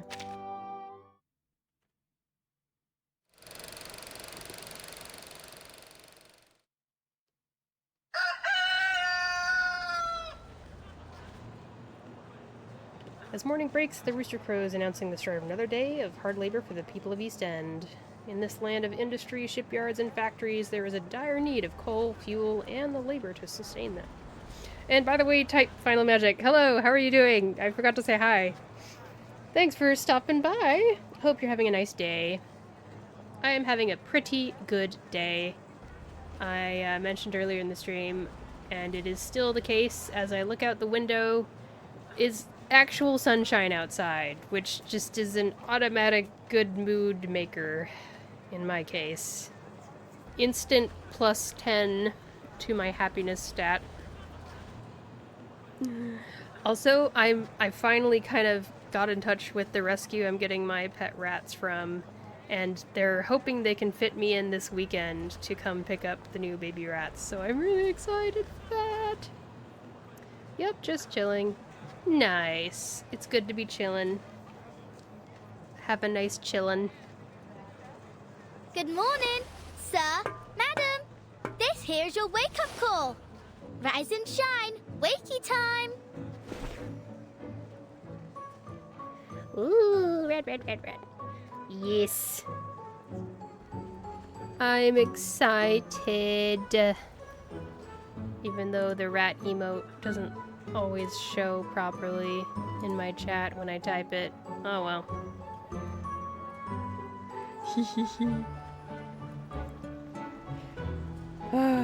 I think I'd like to like share photos of the baby rats on my socials. And I'm gonna make that, these will be the first pet rats I have that will be specifically Twitch stream pet rats. And I'm still gonna keep the rest of my pet rats private because I've already posted them on my personal socials. So just out of a crazy huge abundance of caution, I'll keep the pictures separate and stuff like that. Which will be difficult if they're in a rat pile, of course, but... Oh, I'm looking forward to it. We need to figure out names for them. I haven't seen them. I will meet them once I get there and decide which ones to take and all that. Footer page looks up to the gray sky above. There's only a touch of blue and no sun, stars, or moon to be seen. I have lots of blue here! Enough! I said enough with the gal! I'm already awake, ain't I? So stop buzzing around! Yeah. The seasoned knocker-upper deftly dodges the basin full of foot-washing water that has just been flung out the water and slips through the alley and onto the next street. Goodness gracious. Do you know how many you're getting? We'll be getting another 2. You generally want to get at least 2, and that's the maximum that I can really handle each time. So yeah. I've gotten to the point where I had 6 rats at the same time, but I think after enough years of having 6 rats at the same time, it finally got to be a little bit too much. So I'm now limiting myself to having 5 rats at the same time or so. So I've got 3 now, and I'm adding 2. Yay! And then my eldest pet rat is turning 2 years old soon. And once she leaves us, I'll be down to 4 rats. And I imagine I'll just keep on sticking to just 4 rats at that point until I lose another one. And then I'd get another 2 babies in the future. She still has a job to do. Wakey, wakey! Morning's here! Who has given her this job? Mrs. Wilson, you awake? You can't be late again, or old Mr. Pig Eyes will be on you with his belt. Did Mr. Pig Eyes give her a job to do this? What happened? Didn't she hear me? Suddenly, she's shoved from behind. Oi, who did that? Shut up already, Liberty. Didn't you know Mrs. Wilson was sick? Liberty? What? I didn't know Knocker-Upper was an actual job before this. It's so interesting, LMAO. Me too! I have no idea what's going on here. It certainly seems like if it's the employer of these people, hiring Flutter Page to wake them up. That seems like a huge overreach. She's sick? What's wrong? Doesn't hurt like swallowing a burning coal, does it? Who told you that? Yeah, maybe. Plenty of folks have been getting that too. My dad says it's a curse. It's not a curse, dummy. Yeah. I'm no dummy, Liberty. You are. Believing anything what that hag told you. She's a dirty, ugly old liar. And she's the one who cursed everyone here. She's a toad. Punch him in the toad face. what can't get out of her house to see sunlight. And decided to curse us all just because she didn't like the fair. Have you gone off your rocker, Freddy? Just leave me alone. I got work to do. That's work, eh? You call knocking on people's window work? The boy rolls up his sleeve and pats his bicep. I climb up in the steam turbines to tighten up the screws. And I clean them chimneys from the inside. Think you can do that, eh? But I don't want to tighten screws or climb up chimneys. I don't like the smells. Oh, so you like the smell of this black fog, do you? All thanks to your wicked hag friend. Go away. Yeah. She whips a clothesline pole at the boy's knee with a sharp crack. There you go. The boy leaps toward the girl but loses her among the heap of rags. Huh? He swivels his head toward the sound and stands there shocked as Flutter Page deftly leaps over him. What the? She's the so fog cool. lady taught me this. Lady? You mean that hag? I should have guessed. You'd be that ugly toad witch's apprentice. You're not my friend anymore. Oh, they were friends? Jeez.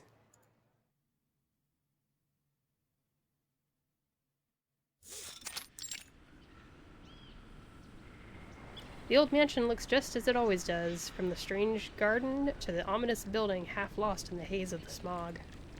Even so, Flutter Page is hit by an unusual feeling, one she can't quite place. It's not snail delivery day, but after she threw me out of the house last time, maybe I'll go apologize. Maybe then I can learn some more tricks from her, or at least read her books.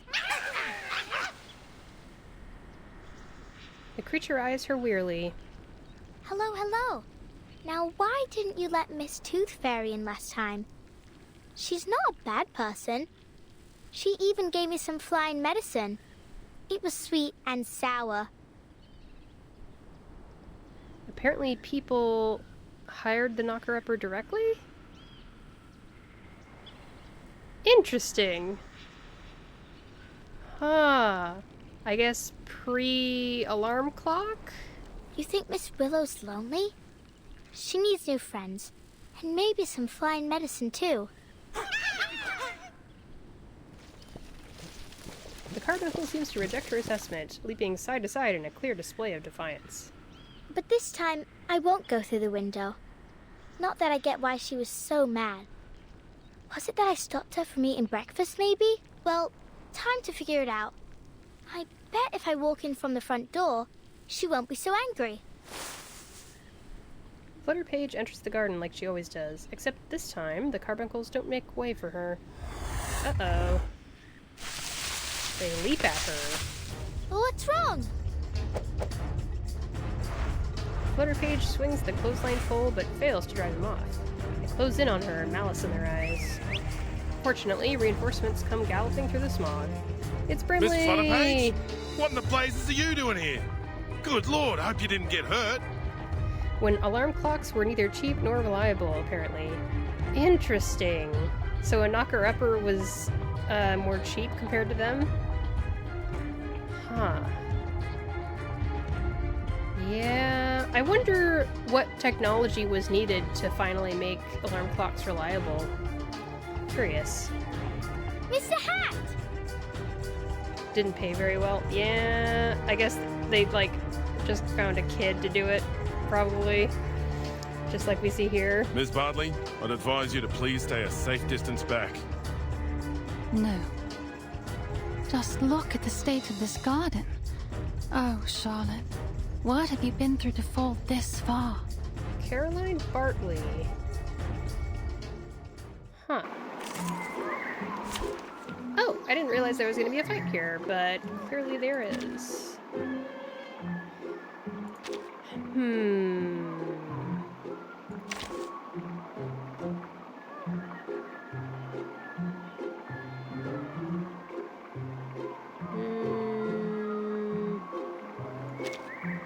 depends on the budget.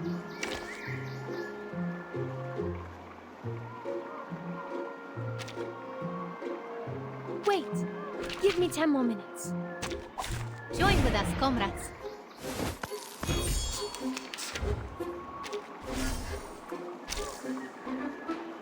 Okay. Gain 8% of Antronalis critical damage and reality defense. Okay. I admire your courage. Perfectly understood. Flathead, Keep up the pace. please, allow me. A mice pass.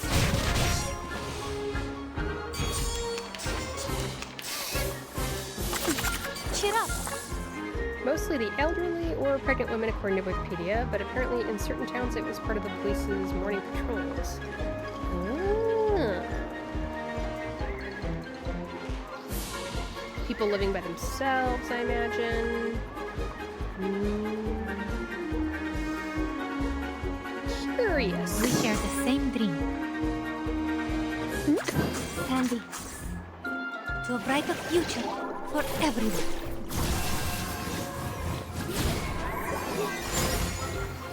There's always so much to look up about just history and things when you're playing this game. It's kind of fun. Victory? Okay, but what does it mean to us? Thank goodness, you're in one piece. I don't get it. They ain't never bit me before. Well, you must always stay alert when you encounter critters, even in a familiar place.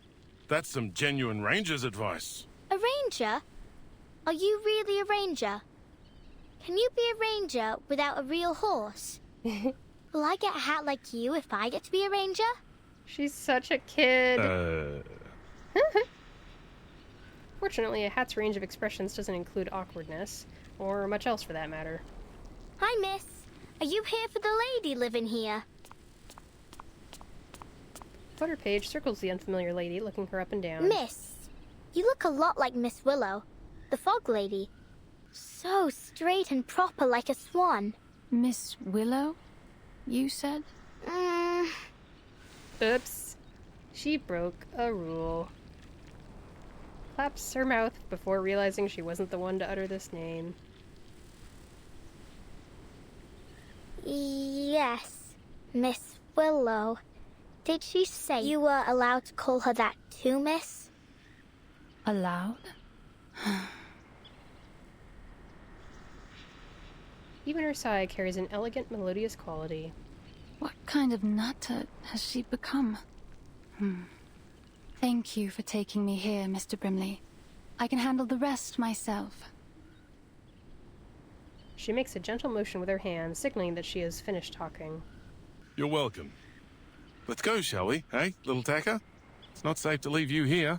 I'll escort you to the hospital. Miss Tooth Fairy needs your help. Oh. All right. Flutter Page holds onto Brimley's coat as the two of them leave the garden. She looks back a few times. Caroline remains totally unmoving. It's as though she can converse with the owner of the house through her stare alone.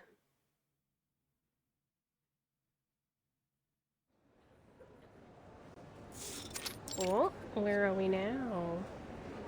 I thought a hospital was a big building. This is more like a fair. Only with sick people. Patients lie on basic steel frame beds, their once pristine white sheets now marked with yellow and gray stains. In the face of such a scene, the bright flags of the Uluru Games now look lifeless and limp. Well, you're right there, mate. It's not your typical hospital. Arthur's calling it the London Emergency Relief Centre for Special Tuberculosis Patients. But it's still kind of a hospital, ain't it? She doesn't linger on this thought for long. The image of the unfamiliar lady in Willow's garden won't leave her mind. Who's that swan lady? She's not from Cross Street. How did she know Miss Fog Lady? Swan? I suppose you mean Miss Caroline Bartley. We're hoping she'll be our lifesaver. You sent her. Mr. Fogg appears behind them, looking rather pale. Lifesaver? Exactly so. There's a curious spark behind Mr. Fogg's eyes. He looks straight ahead as he speaks. See, my hat friend. We civil servants can actually accomplish a thing or two. We found Miss Bartley, a shining star of Uluru, a talented competitor, and above all, she's an insider. She arrived in London days ago, looking for our Fog Lady. She claimed to be an old acquaintance. Some luck, isn't it? If she can figure out the connection between her, the Black Fog, and this fiery TB... Oh, speaking of which, that Miss Willow truly has a special name. Huh? Heh. What are you laughing at? How long have you been up, mate? A thought crosses Brimley's mind. His partner has probably hardly slept all week. Hey, you can't do that. No overworking. A burst of glorious vigor illuminates the Fogwalker's face, like sunlight breaking through a gap in the gray sky. Sleep? Who needs to sleep at a time like this? I'm more than energetic. I'm a veritable locomotive. Better than ever. Did you drink one of Sotheby's potions? Arthur, you need to get some shut-eye, mate. Is that what you think? That I'll just go back home for a little rest now? Now of all times? Dead wrong, mate.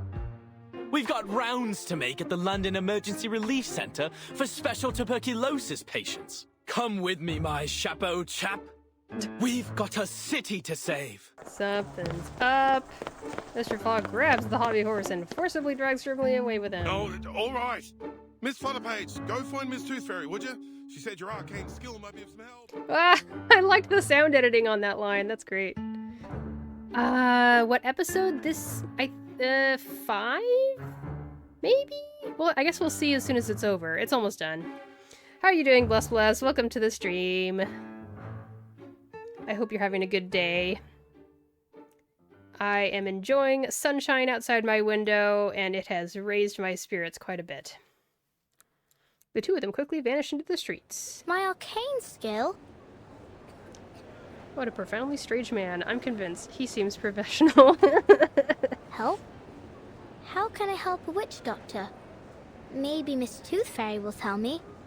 But where is she? So many people here. I can hardly tell them from one another.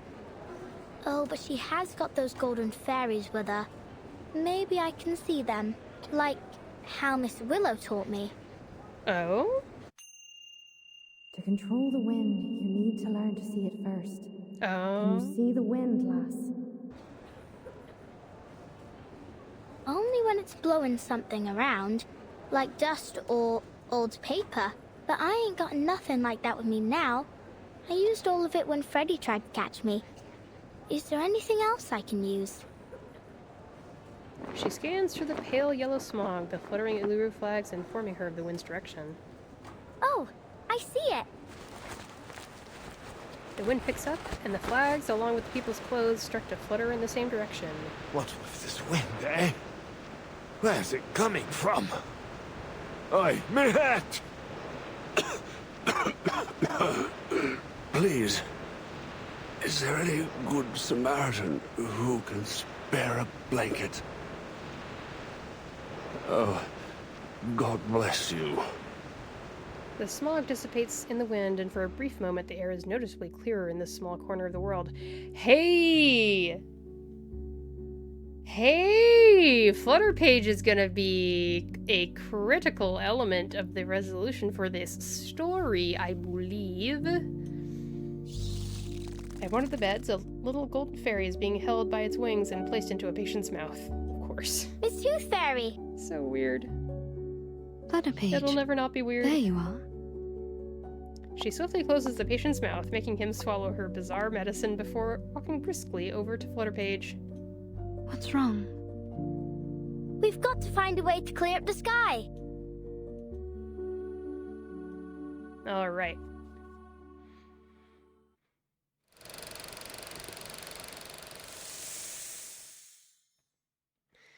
I think what I should do is I should just pin a comment when yeah, I was on part 5, okay. I'll pin a comment showing which part I'm in at a given time. That might be a good idea.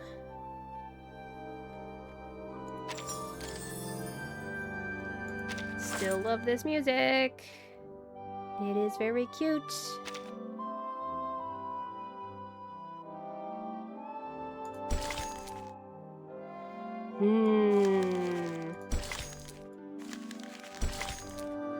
How many parts are there? 19? At least? Maybe 20?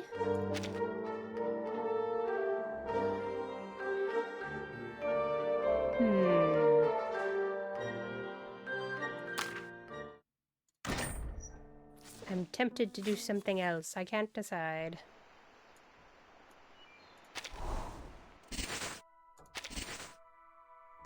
Trade, trade, trade, trade.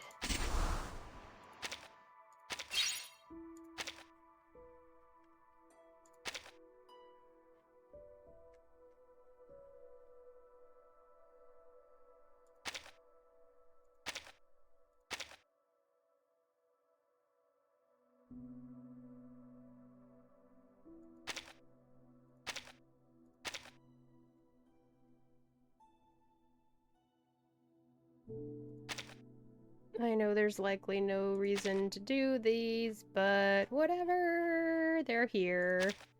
I can click buttons. It's fun to click buttons in a video game.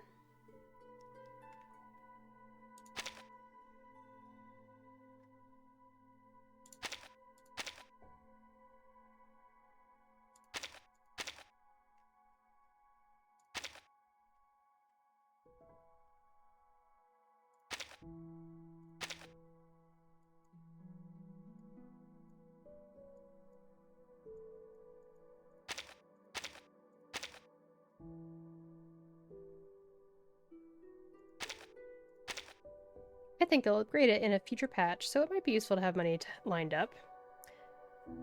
Yeah, I could see that being a thing.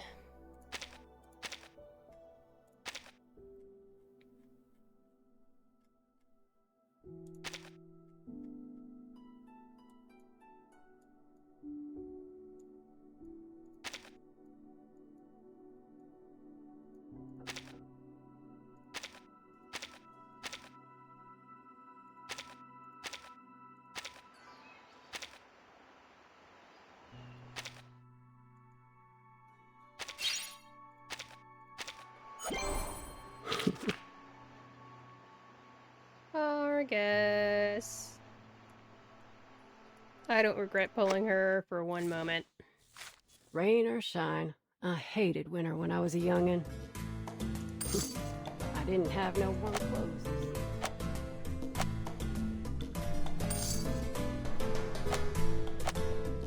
Which is the shop where you... Drop counter, right, okay. I have 56 holes.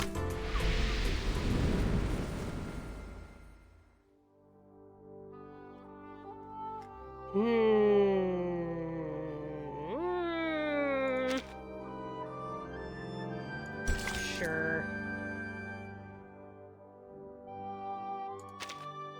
Maybe I'll do 7 parts. I'll do 7 parts.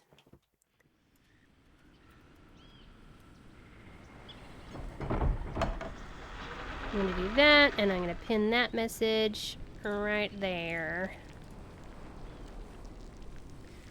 Wait, that says part 7. Unpinned message. Oops. Currently on part 6 of story. Event story, I guess.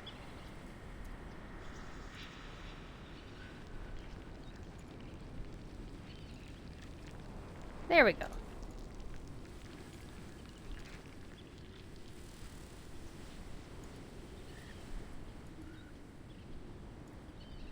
The oak door slowly creaks open, the inside air meeting the outside and stirring up a faint mist.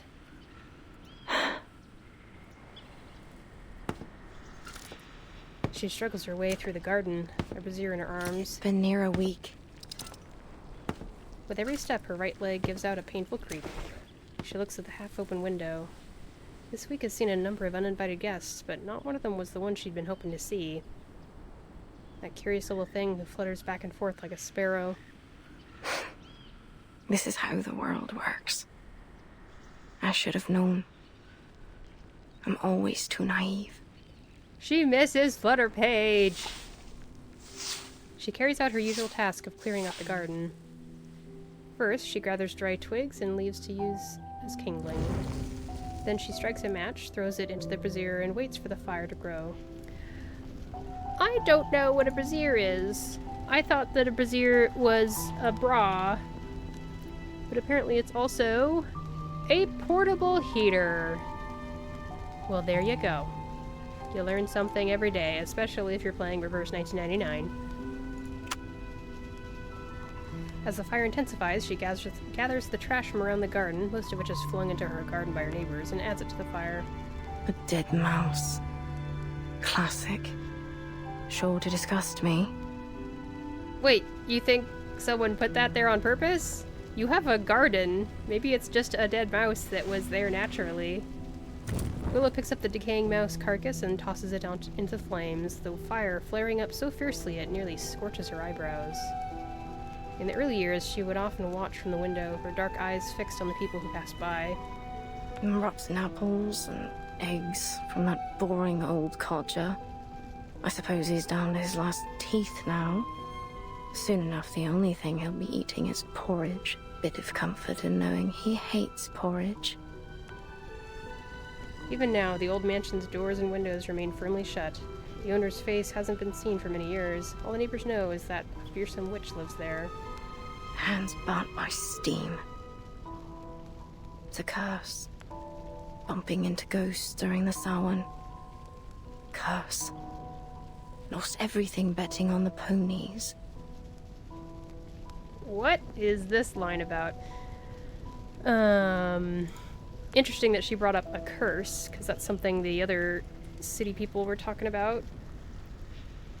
Samhain is related to witch stuff, right? Oh, it's a Gaelic festival, not witch stuff. It's the end of the harvest season.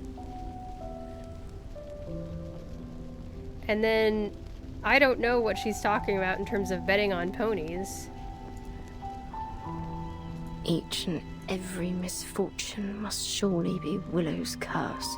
Oh, okay. She picks out some garlic from the garbage bin. This simple seasoning can be repurposed as seeds or fertilizer. Superstitious fools. The only items that cannot be utilized are the wooden carvings with bizarre symbols on them, rumored to possess the power to ward off demons. Shysters. Demon banishing water is the most clumsy and silly item, but it's almost also the most manageable to deal with. Willow simply lets it be, treating the water poured into her garden as free irrigation. Brats. Salt. This is the worst offender. It dehydrates the plants, often killing them outright. She digs up the tainted soil, ready to wash later.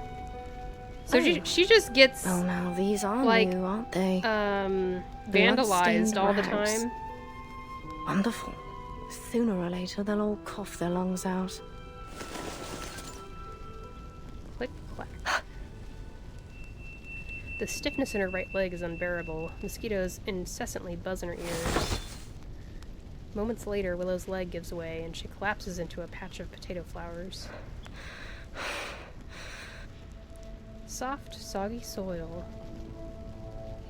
A limp, decomposing body. No! She smacks her prosthesis on the knee as if the blow will set the joint back in its rightful place. She grabs the dirt as she fights to get to her feet, struggling. This is a struggle she's long grown used to. Lured by the sound of her strikes, the carbuncles slowly make their way toward her. Away with you! The critters scatter, ducking behind the leaves and watching her quietly from a distance. She clutches a vine with one hand, but it only throws her off balance, and she falls to the ground once again. Horrible. She is more proficient in the art of balance than almost anyone, Yet she also finds it more difficult than anyone to adjust to even the smallest imperfection. No. I don't need to cast my arcane skills. Oh, so she doesn't want to use her arcane skills. Stand up. Stand up. You loser, you.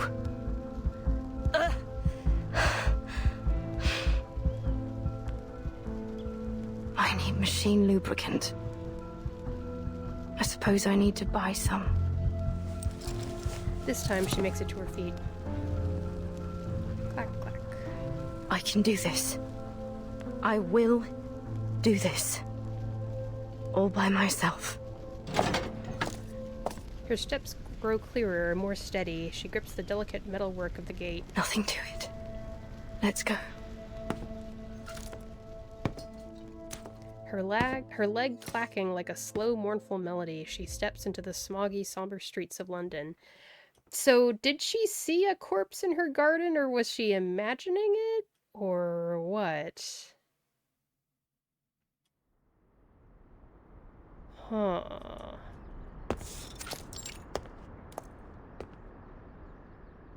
There's a makeshift sign on the door. Shop closed due to illness, while the owner has gone to Miss Tooth Fairy for treatment. Please leave your name, order, and address on the list below, and we will deliver it to your home as soon as the owner recovers. She picks up the pen and sets it down again without writing a single word. Tooth Fairy. All right. Then I can find the owner if I go to this Tooth Fairy. Is she some kind of doctor, then? Not that she could treat what ails me anyway, eh?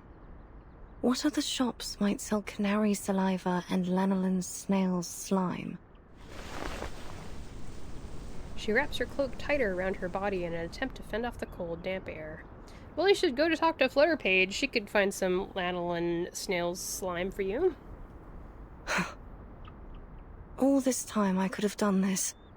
If only I hadn't relied on others for so long. There must be another store for arcane supplies. But I think I need to lie down. The cold hues of the night still linger in the morning mist. The Thames... Is it Thames?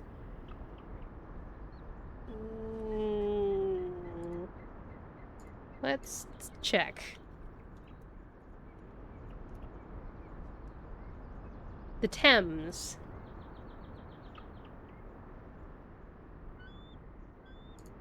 I think. Pretty sure.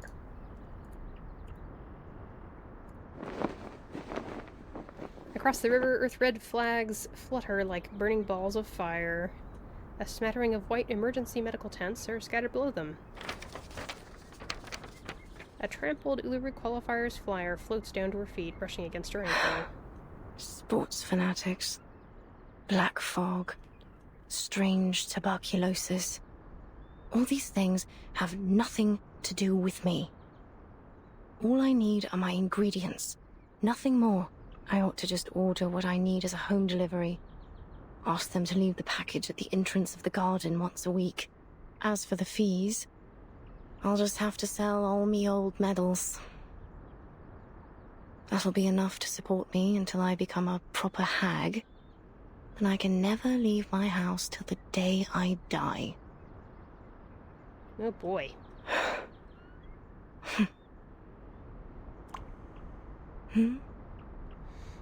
That's a mood, though.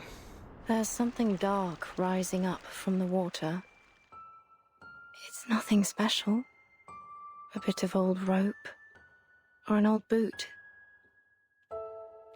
Can I just say, I'm curious about whether Caroline actually paid her a visit, or if she just showed up at the house and stood outside of it and then left and that was it. Why can't it be a swan? A black swan here? That's why you ought to go out more often. Else you'll miss these precious moments. A chance to see something special, like a black swan. Look at it. Some creatures are born with these smooth, pitch-black feathers. But it's only under the sunlight that you can see their iridescent shine. That's when all the other animals can only look on and feel themselves inferior. They can never stand out from the crowd in the same way. Ooh. Your silence is an answer. I know it. Just as I know every time you lash out and curse, you're cursing your own failure. Walk closer, Charlotte. Why don't we take a better look at it? Look at its gracefully long neck, those magnificent wings, and how it glides across the water. All swans are beautiful, but only the black feathers make it truly stand out. It brings back some memories, don't it? The feeling of being one with the swans, and the flow of each step of our dance. We were so close to perfection. All we needed was for you to spread your wings and fly. Fly to Paris, Cairo, Istanbul, and eventually to the Uluru Rock. Then it comes to me, and I can hold it in my arms, lift it above my head, this perfect, shining golden medal. Chasing perfection, huh? Standing on the Uluru Rock.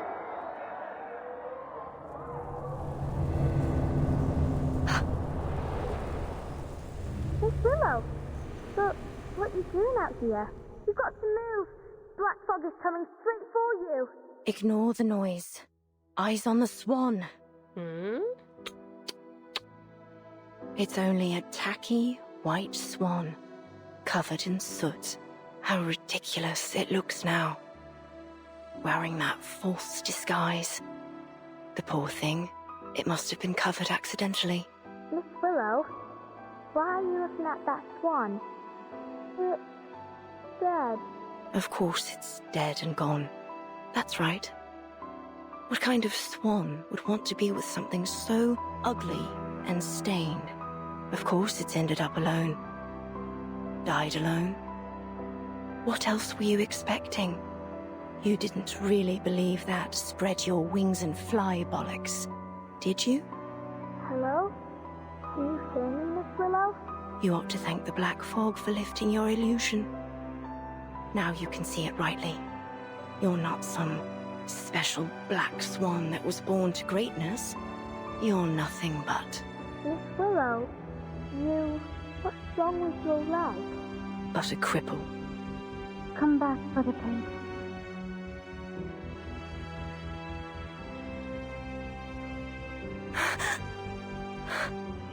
Goodness.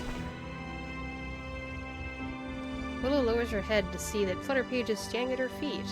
Tooth Fairy stands a few steps away, calling out to her. Flutterpage gently touches her prosthetic leg, revealing the secret she has been too proud to admit for the last 10 years. Why? Why didn't you tell me about your... You're much stronger than I thought, Miss Willow. If you allow me to address you as such. Leave me be. I'm going home. I'll walk you home. I got you. Miss Tooth Fairy and I was just chasing after the black fog, but I can walk you home first. I just want to go home. Willow uses all her might to turn, but still can't do it with any grace.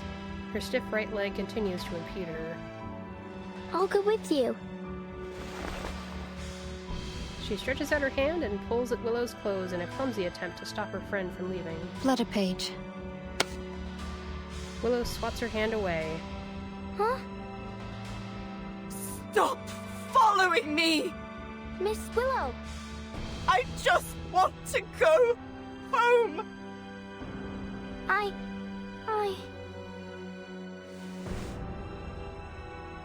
Flutterpage remains in place, her eyes suddenly filled with tears. Tooth Fairy steps forward and pulls her into a hug.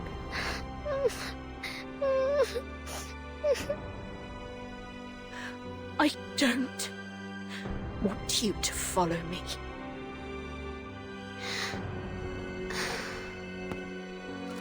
They look on as Willow shakily walks into the smog, each step grinding away a little more of her dignity. Dang. Dang. This is good. Like, really, really. Oh my gosh.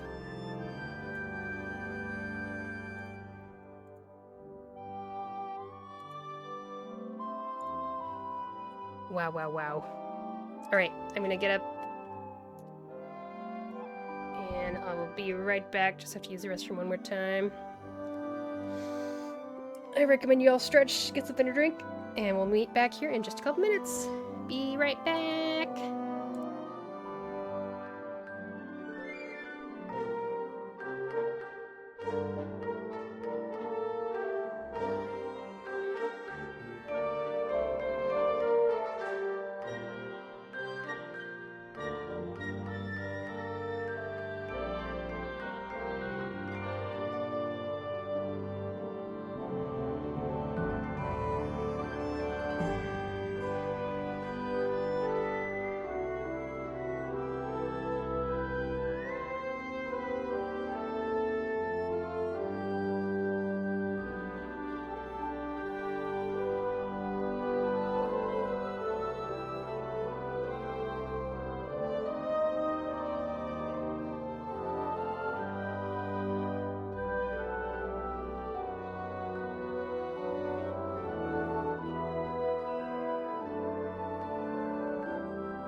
Alright. Let's do at least one more part. And then I think I might either do more of the Euphoria stages or whatever, or I might do Main's Bulletin. I will decide at that point.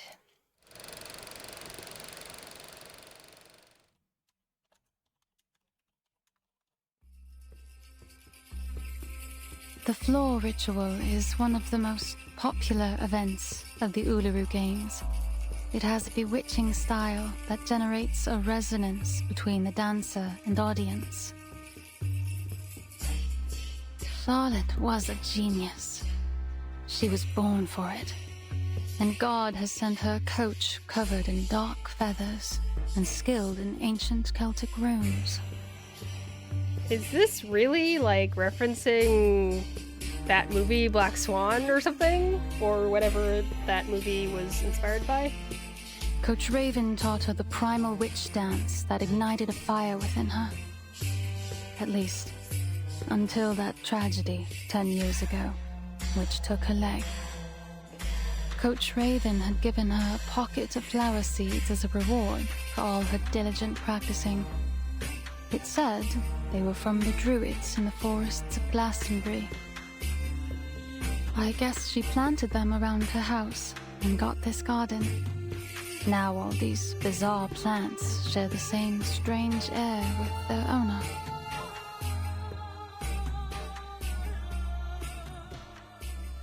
The plants in the mansion's garden are all drooping toward the ground. There is a new sense of wariness that wasn't present during Tooth Fairy's last visit. The woman by the door gently shakes her head as Flutter Page crawls around on her knees, searching for bugs among the foliage. Thank you again for having me over. That's all I have to say about Charlotte. Flutter Page's head pops out from between the plants. What's a druid? Is it a place? Do they have canaries and snails there? Why are they here?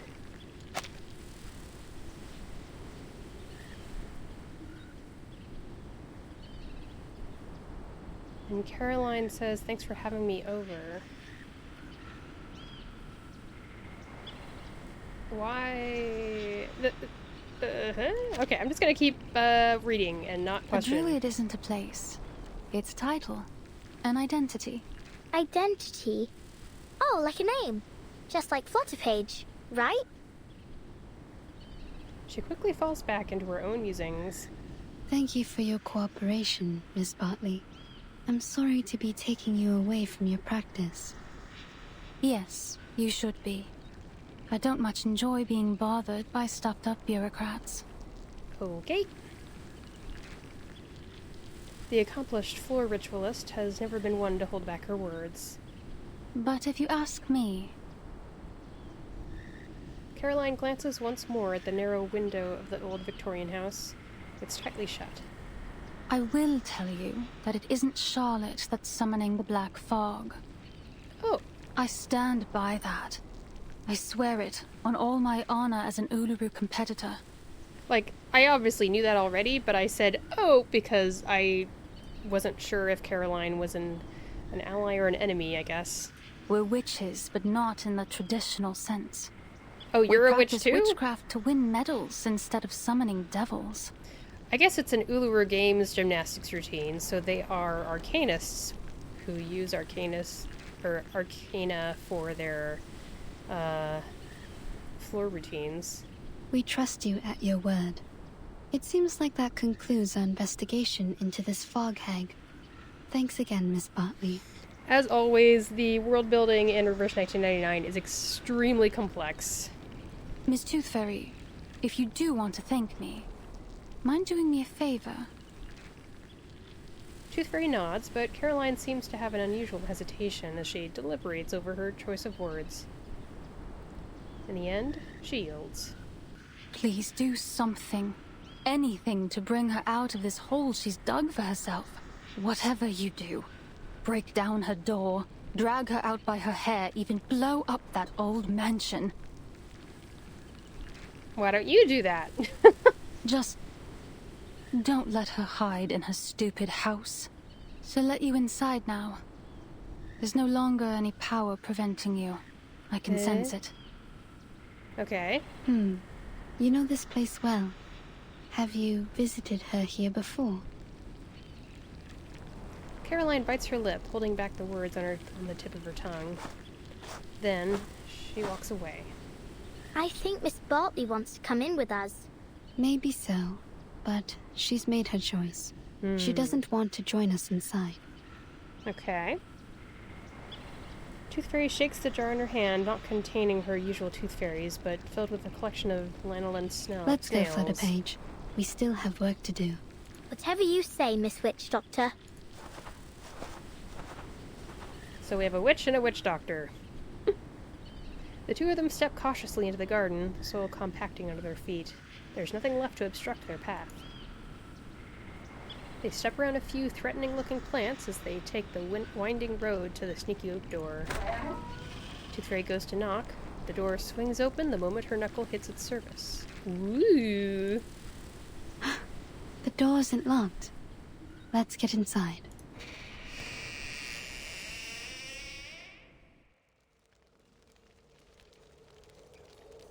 I find these Stonehenge things kind of funny because it just makes me think of the Spinal Tap mockumentary. They had a small Stonehenge, and it was a really funny joke in the movie. I highly recommend it. Willow sits at the table prepared for one, surrounded by an exorbitant amount of half-finished food. Aside from the full English she's currently tucking into, there's a Scotch egg, a half-eaten cod and chips, and a steaming apple crumble. The full English, what's that? Is it yummy? Can you eat it? I'm assuming you can. I looked up full English, and... Okay, it's a full English breakfast, is what a full English is. Got it. Sorry to interrupt.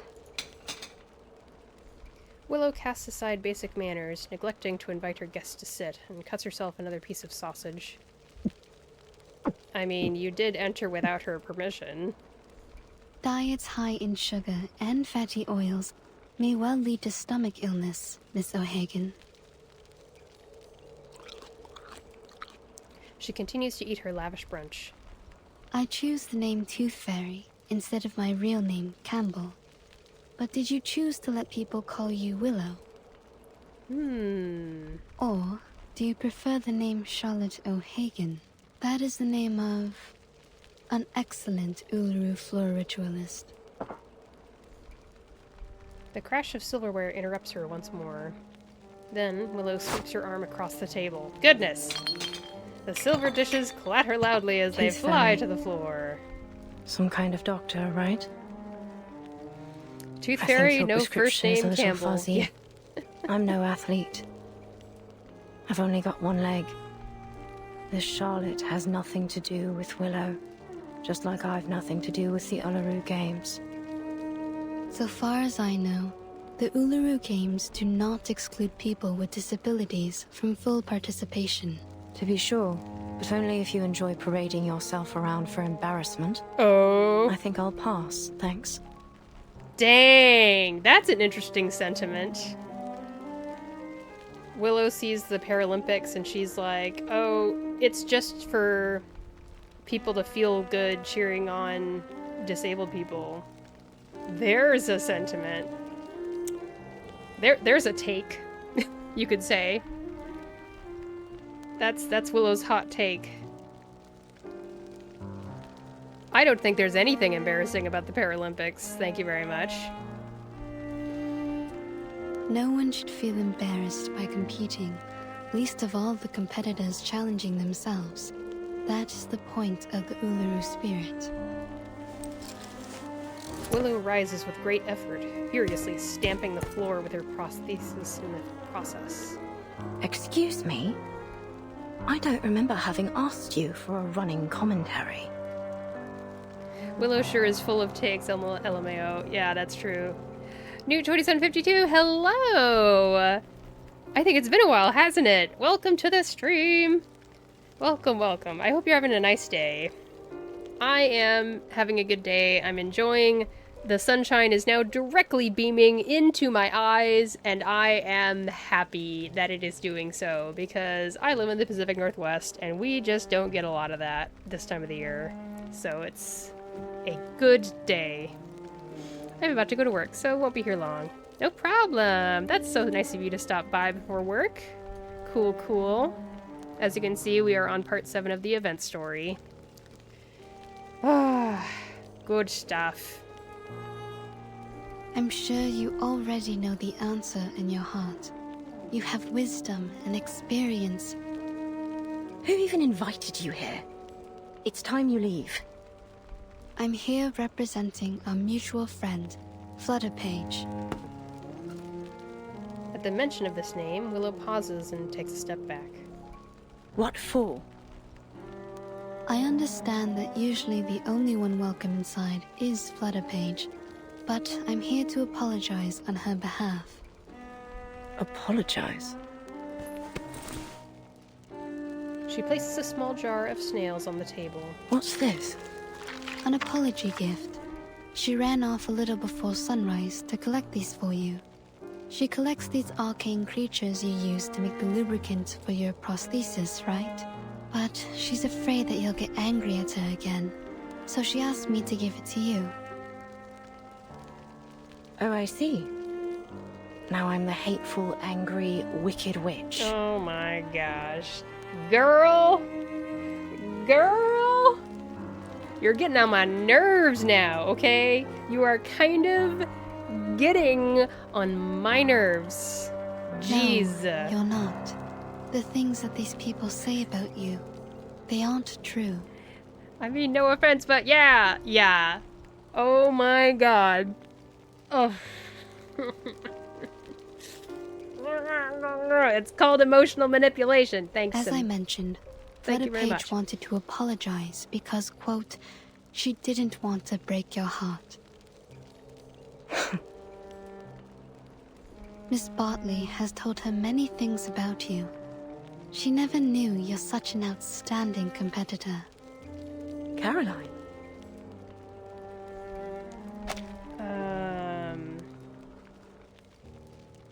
Oh, Miss Bartley told Flutterpage many things about you. Okay, got it. Tooth Fairy slowly pushes the jars of snails closer to her. So, will you accept her gift? Willow delicately places her fingertips on the jar, neither pushing it away nor taking it. Ugh, nosy little brat. Where is she now? In the temporary hospital? You want to see her? This is good! I'm into this. Reverse 1999. I think you're doing it. You're getting me. The witch's features twist like a knot. Don't push me! She pulls the snail jar closer to her. All right, it's my own fault. I shouldn't have treated her that way. There you go. That what you wanted to hear, is it? Fine then. You'll have what you want. Just take me to her.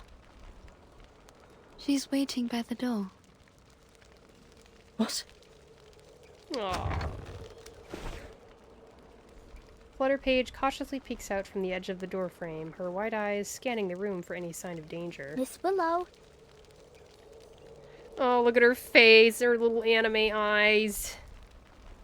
Chameleon says, I really like how Reverse 1999 writes flawed characters, actually. Like, Willow is insufferable, but in such a realistic way. Yeah, Argus was kind of like that, too. I love them. Yeah, Argus was, too. It's true. I really... Yeah. It kind of makes me think of how much I liked Blondie. Blondie was so insufferable, and yet... she's talking about how, like, they all think I'm a bimbo, but actually I want to be a filmmaker. And I'm like, oh my god. Oh. It's nice. It's really nice. At this point, there's no turning back. Fine. Come on in, then.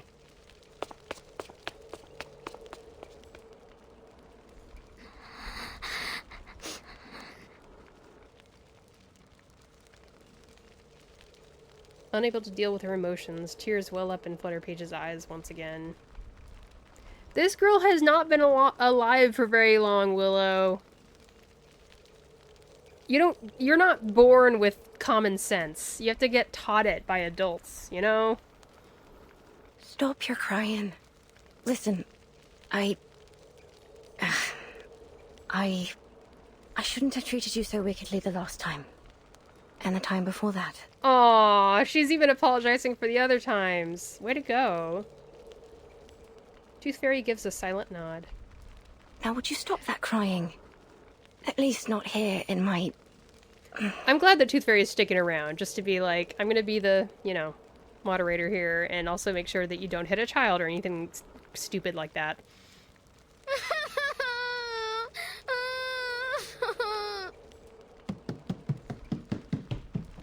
Without a moment's hesitation, Flutterpage charges toward her. Willow's hands open and close like a spider raising its front legs in fear. She's not sure whether she can catch this chaotic bundle of rags. Yeah. Yeah, someone in this room needs to stop yelling at children, and it's not Tooth Fairy LMFAO. Yeah. Bang. She manages to catch her, only to be knocked back to the floor. I'm sorry. I'm really very sorry. I swear I won't break into your house no more. I'll only come in when you let me. I'll do anything you ask. Say anything you need me to say, miss. She unconsciously looks to Tooth Fairy, only to see that her full attention is directed at the Uluru floor ritual painting on the wall. Willow gently taps the back of Flutterpage's neck through several layers of old clothing. So, could I still come around again sometime? Willow presses her hand to the girl's mouth, stifling her sobs. Stop your crying first, lass. Okay, I'll stop crying. With a soft push, Flutterpage drifts into the air like a sheet caught in the wind. I love arcanists! Even with the removal of Flutterpage's weight, Willow is left on the floor, unable to get up. Can I help you? Ah, she's learning! Flutterpage moves closer, reaching out both hands in line with Willow's. She takes the offered hands and rises steadily, the sudden gust of wind helping her find her balance. Enough. Enough. I've had too much of this for one day. Would you mind if I politely asked you to leave? You do have a black fog to chase after all, don't you? Just so you know. It truly has nothing to do with me. Miss O'Hagan. Call me Willow, child. What else do you want to say? Would you let the food stay in your tummy for a bit longer? Eat a little more. I don't want you to be so skinny. Oh. Listen to her. Listen to her, Willow. Yep.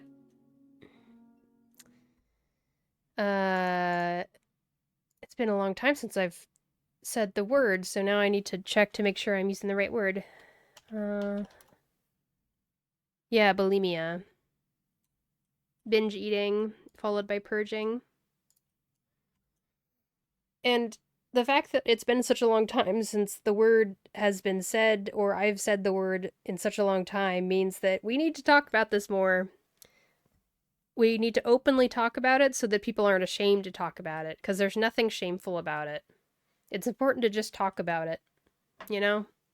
That's the important part, just talk about it. Willow pries Flutterpage's arm from around her waist, gently pushing her back. All right, now leave me be, please. Tooth Fairy takes Flutterpage's hand, and as they leave the room, the old house sinks back into silence.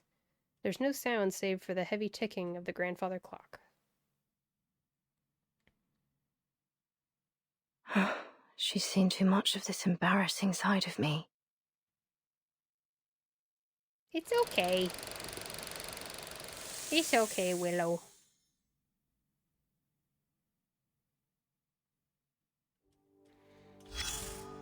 Wow. So that's the first third of the story. I love this music more and more as we get further into the story.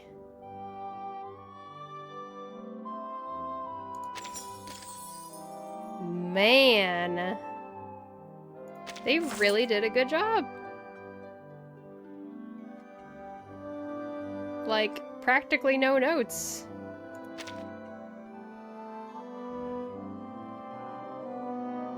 Okay, so there's 20 stages. Got it.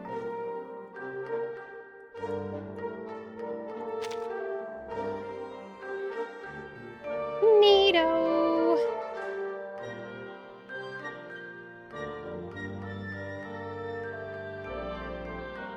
Now what's this about?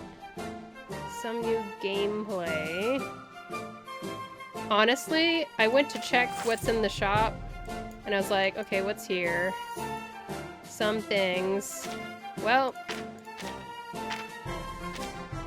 maybe I'll just skip this. Because as I've said before, I've kind of gotten overwhelmed by all the limited time content this game has. The gameplay is auto battle. I didn't like that much. Yeah, I think I watched some people play it.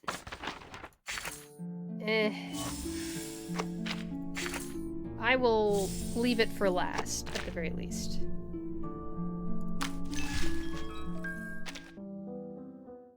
Oh yeah, last time I only did one thing from... Yeah, I only did one of the 3 things here, whatever these are. Progress through the zone. So maybe I can do the other 2.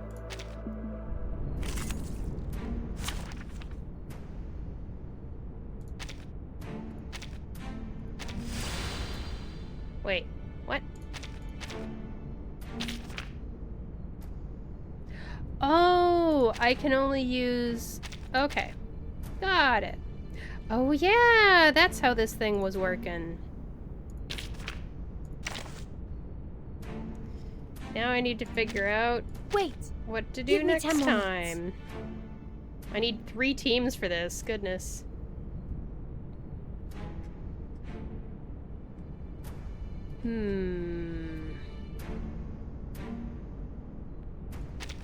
Silence.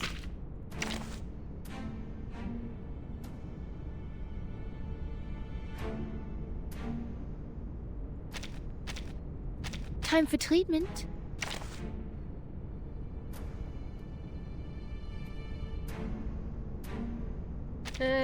Let's keep you sold and do Andronol Your every instead. desire is my command. And my last team will be Burn. So this is... I think Dika is mental damage, yeah.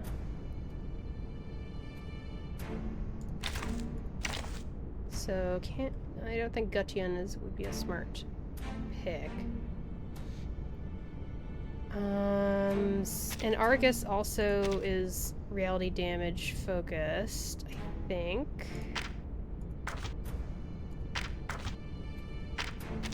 Right? Or maybe it doesn't matter.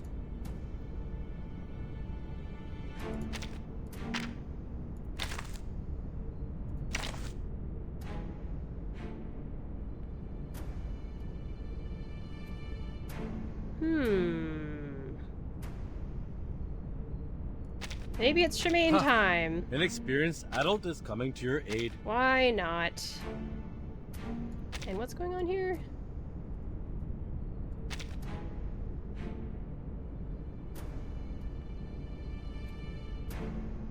Any single instance of damage taken will not exceed own max HP times 30% HP.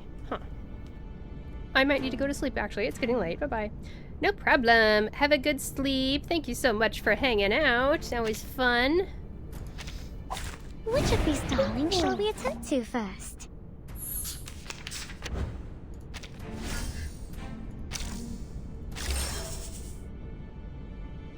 Perfectly understood.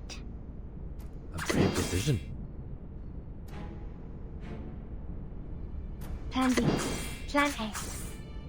Please, allow me. Everyone has their own information. Oof. Conventional This might be choice. tricky.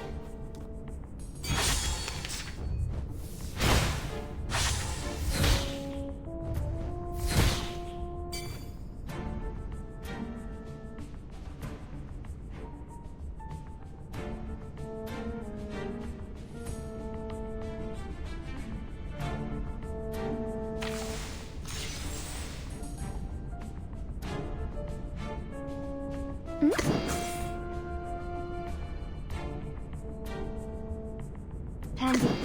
Plan A. At your command. Feel my dark embrace. 3, 2, 1, down.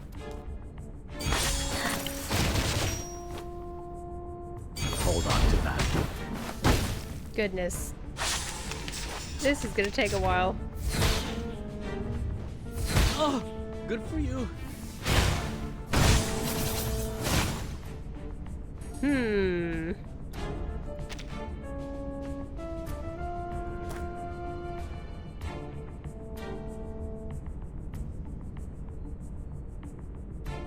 A brave decision. An eye for an eye. At your command. Shall I, Master?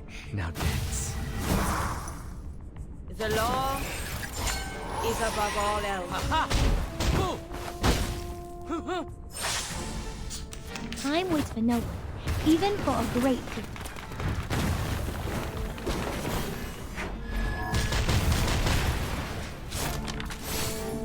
Sweet dreams.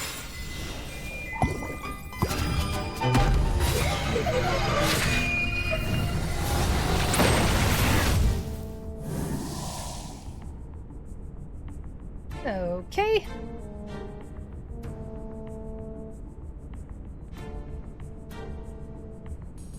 Perfectly understood. All right, deep breath in. Plan B. A tooth for a tooth. Keep calm. Give me a hand, friends. I can't do this alone.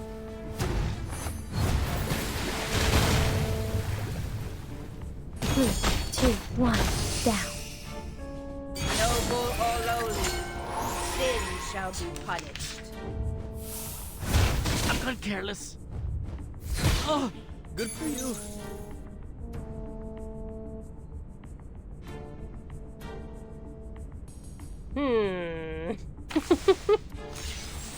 I've brought an interesting team in here. And I'm not sure if they're gonna survive.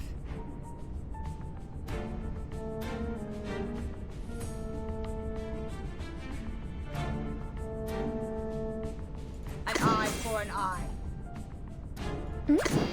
All right, deep breath in.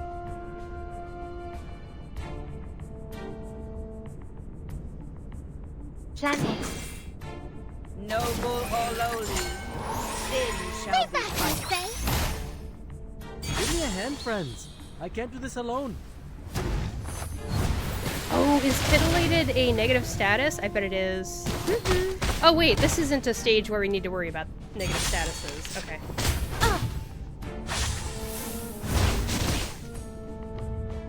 Is that really the best you have to offer? Oh, good for you. Everything hurts. Oh my gosh.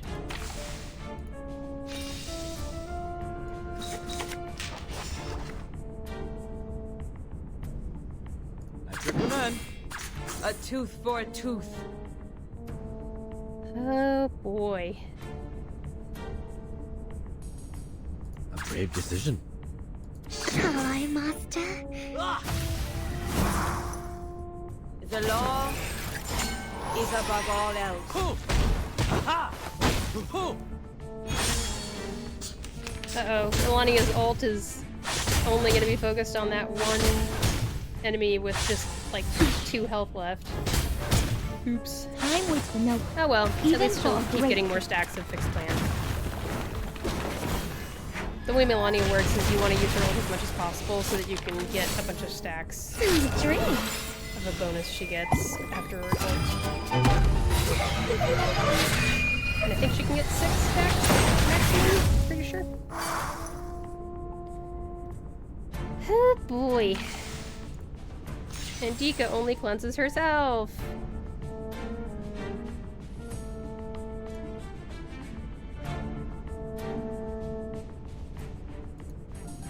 Perfectly understood.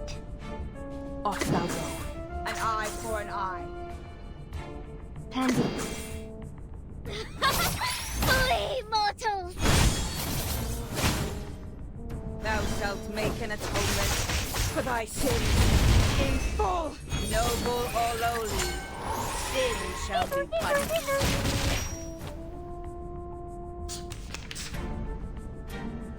Okay, maybe I will kill this one before it ults.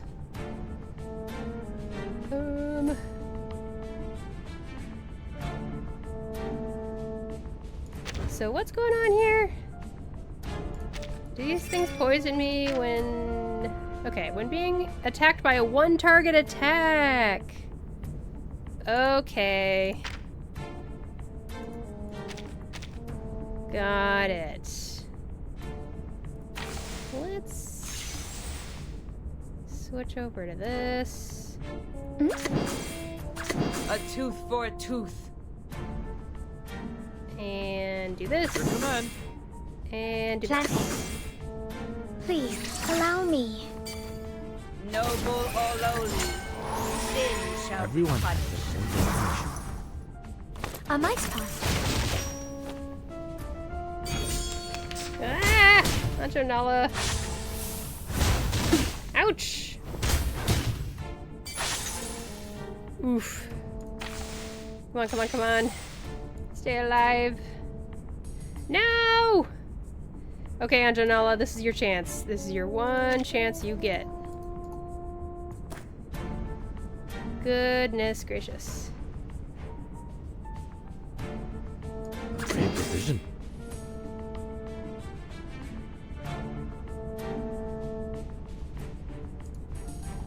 An eye for an eye.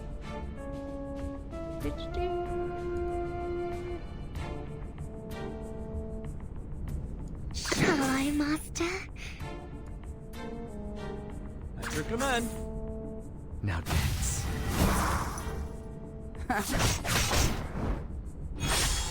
Ha-ha! Boom! Good. Uh-oh. Darn. So, Melania doesn't ult. Unfortunate. This is a mass attack, so maybe we'll be fine. All right. Deep. Plan B. Plan A. Give me a hand, friends. I can't do this alone. Come on. What the? Oh, I paused my stream manager. I didn't realize. All is well, though. I made it! Woohoo! That was tricky, but now I have a bunch of strong characters for the third part.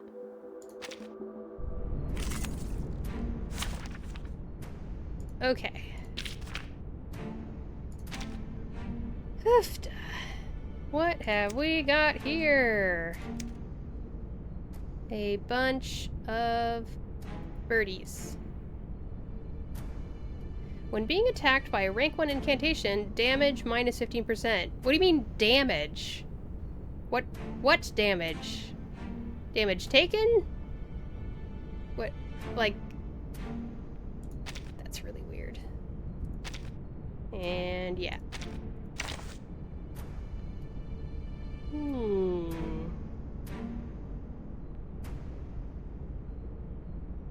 I was gonna do a burn team, but...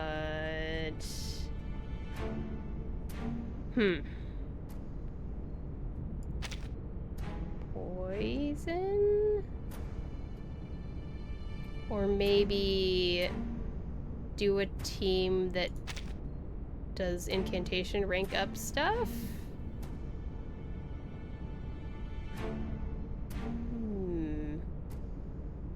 Battery checked. Time for treatment.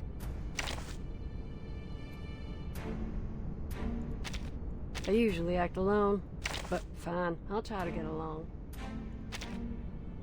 I'm here for a worn tooth. I don't know what I want this team to do, but I'm gonna just see what we can do with extra action stuff. I guess.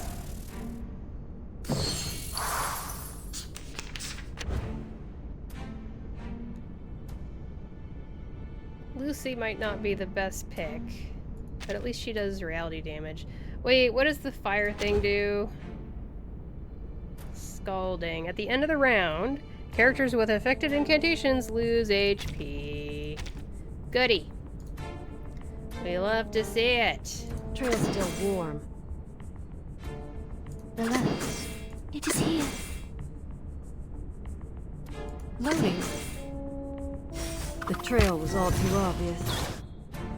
Hey, don't resist. Eliminate target.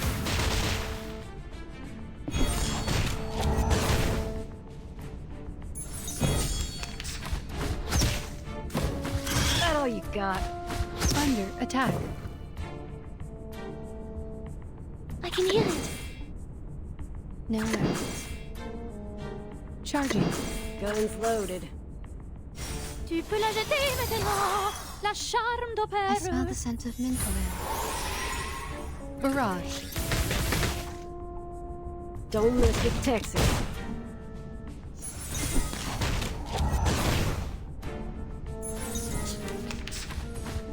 You got guts. Oh my gosh. I don't like this. Wait. Did it just turn into a different enemy? What happens when it dies? Oh, it transforms. It purifies all debuffs from itself. That's what happened. Love that. Oh my goodness. Trail's still warm.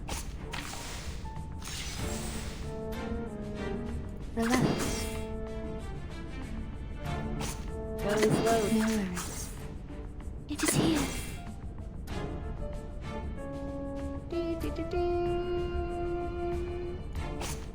Trail's still warm.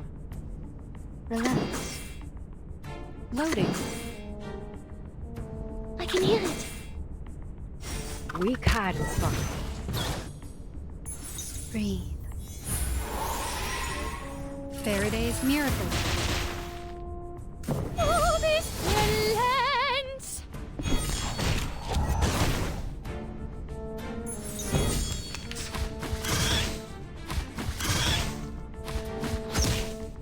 I feel like I need a wind song situation. But I might have already used her, I think. No worries. It is here. Relax. Charging. Guns loaded. Haze. Don't resist. Target confirmed. Ooh.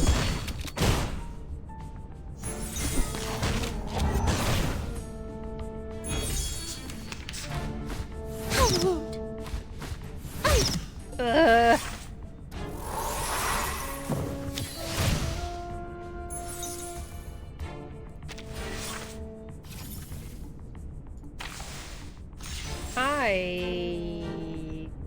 I don't know how this is gonna go.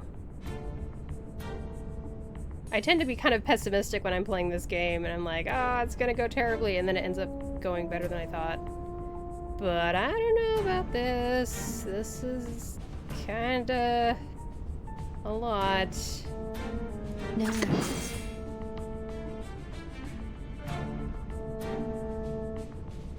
I always hit my mark.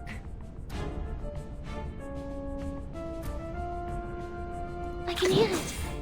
Loading. Breathe. You can run, but you can't hide.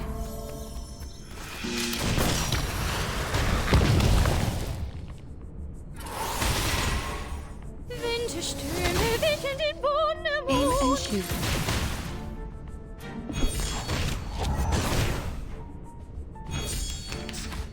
Under attack. Okay, we're still alive.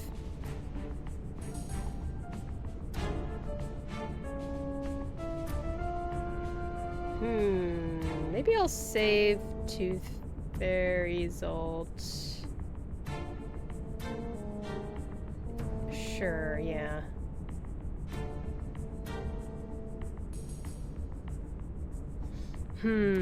Trail's still warm. Relax.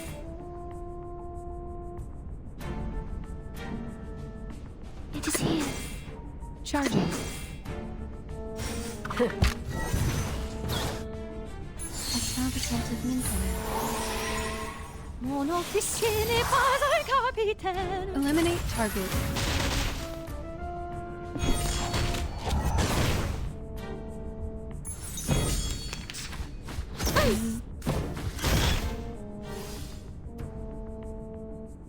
Okay, let's do this. What a tragedy. Guns loaded. We need some peaceful moments. Circuits functioning properly. Soffoca il sangue! Soffoca il sangue! Don't mess with Texas.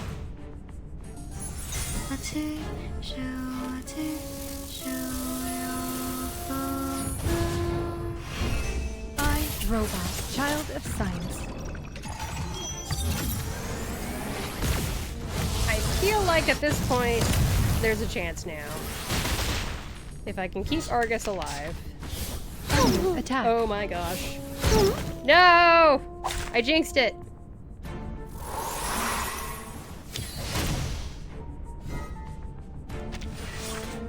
Oh. They kept the pinpointed thing on them. That's nice.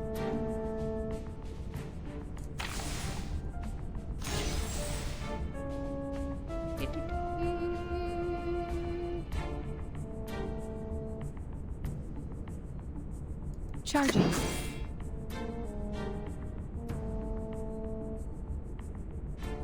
Loading. No worries. Faraday's miracle.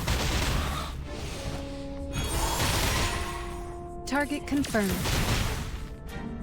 I smell the scent of mint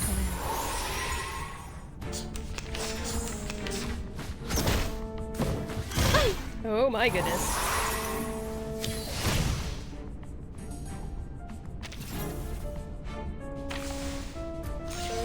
This is a little iffy.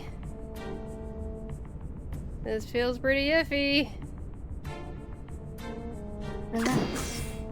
Charging. Loading. Breathe. Barrage. The light that illuminates all. Oh my gosh. This is terrifying. Absolutely terrifying.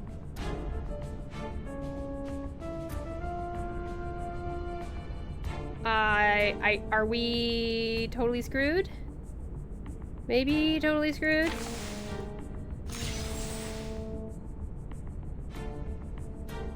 There we go. No worries. It is here. Charging.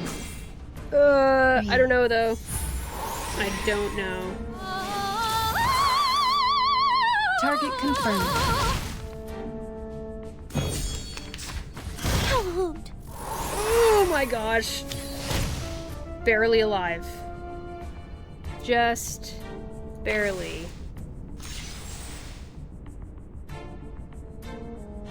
Wait a second. Let's keep doing it until it's Tooth Fairies. Yeah, there we go, there we go, there we go.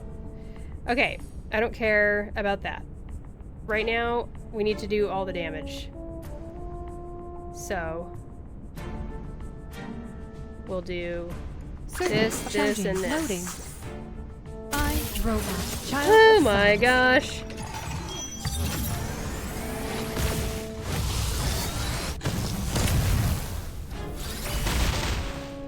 Barrage. Made it by the skin of our teeth. Thank you, Tooth Fairy. Wowie zowie. That was a weird team. But it made it. We're in the next zone! Yay! Oh, and the next one of these got unlocked. So sure, I'll use one of those. Boo, boo, boo, boo. Okay, drifting on the currents of thought, the voyages of volatility manifest as fleeting vessels, constantly appearing and disappearing. Seize these passing ideas before they fade into the vast sea of consciousness. Voyages of Volatility is now available, a system that offers challenging battles on a rotating schedule. Okay. Every 10 days? Or something? At least there's 10 days left on this one.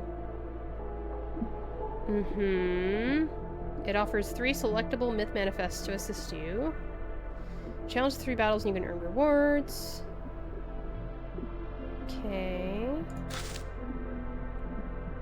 You have the option to adjust the challenge difficulty. You can earn more points for higher difficulty. Oh, characters get locked in. Right, so it's just like what I just did. Okay.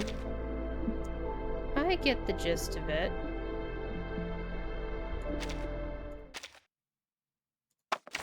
Did I get enough stuff to do the Euphoria for Sotheby? I did! Yay! Alright.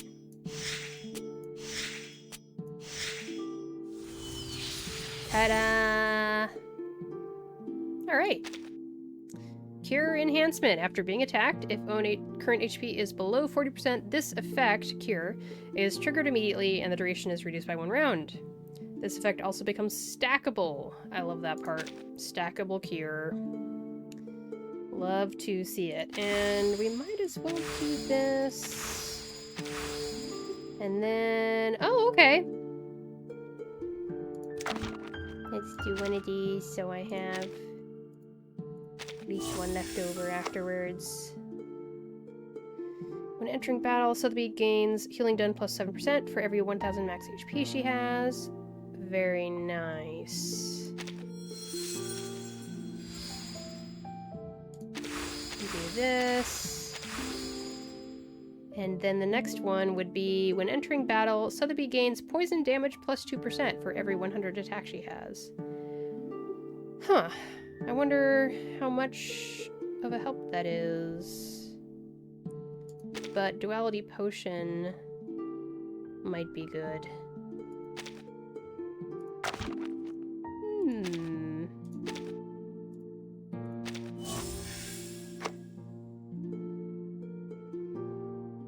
I'm just gonna go for it and use everything and max her out. And then I'll do actual more research on whatever character I do Euphoria for next. For now, I'm just going to press all of the buttons. Click, click, click. All right.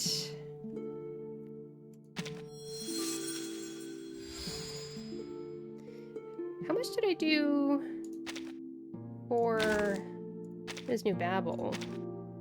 I brought her up to level 5. I'll just match that for now for Sotheby. And I just noticed, so Ms. Sotheby's Euphoria looks like a potion beaker, and Ms. New Babel's looks like a huge skyscraper. I love it. We love themed gameplay elements. Alright! It's Sotheby! She is Euphoria now. Interesting. Very interesting.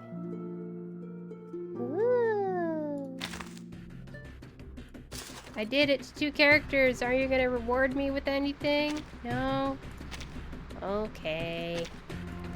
That's fine.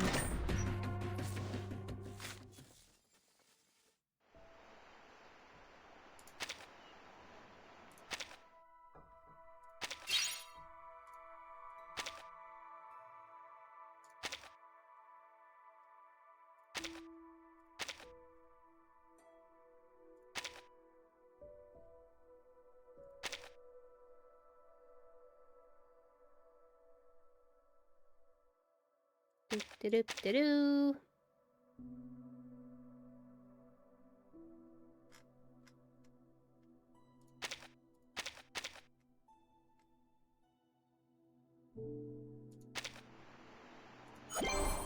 All within my sight. Well then. I think I'm gonna call that a stream.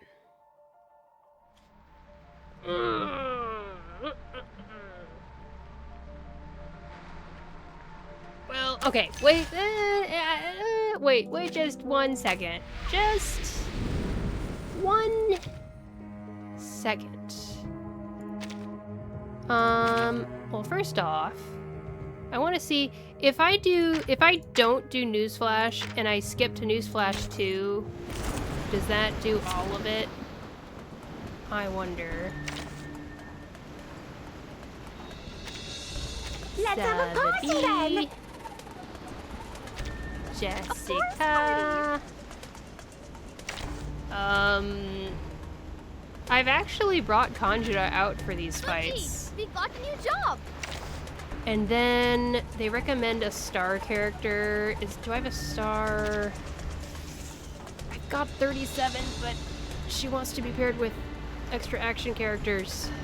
What if I do Ezra? Perhaps. Preparation completed. Maybe.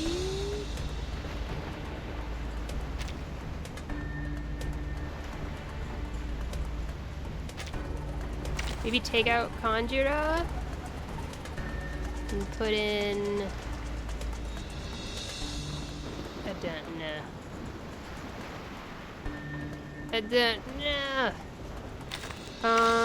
What kind of damage? Reality damage. Reality. What if we do Gutian? I'm no master of a teamwork. That's not the right Afflatus.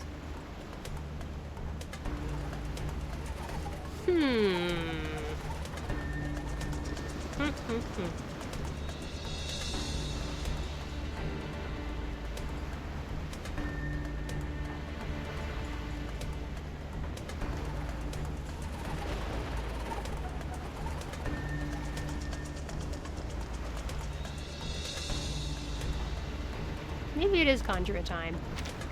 Bungie, we got a new job! Pardon me. Please stand behind me. I'm very curious. This is obviously not a very, like, good team, but it's the team that I want to use, and that's what matters. Okay, after taking 2 actions in 1 turn, purifies all frostbite from self, just like we have seen before, and increases attack by 30%. Yeah, this is the fight that I generally would want to bring 6 with me. Leave it to me. What's that? Oh, what's this? Be serious. Stay focused. In a second. I tripled the ingredients this time. Poison everywhere! Look at all the poison! Look at that! Oh, I love to see it. Lots of poison stacks.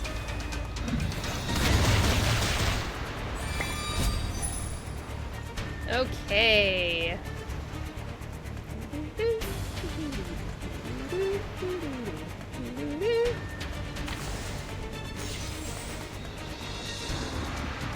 No problem. Easy peasy. Oh, what's this? Look at race. Be serious. Stay focused. Oh, this is no good. Bungie, now! No! Stop lightning. Okay.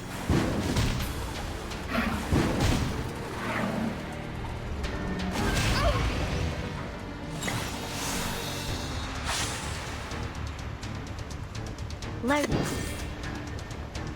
What's this? What's that? Look at race. I will help you. I tripled the ingredients this time. Typhon won't give up his friends. Neither will Sotheby.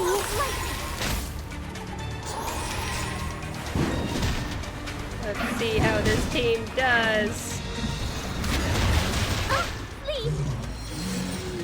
Aha! We did it! Yay! My not very poison team that is still kind of poison. Alright.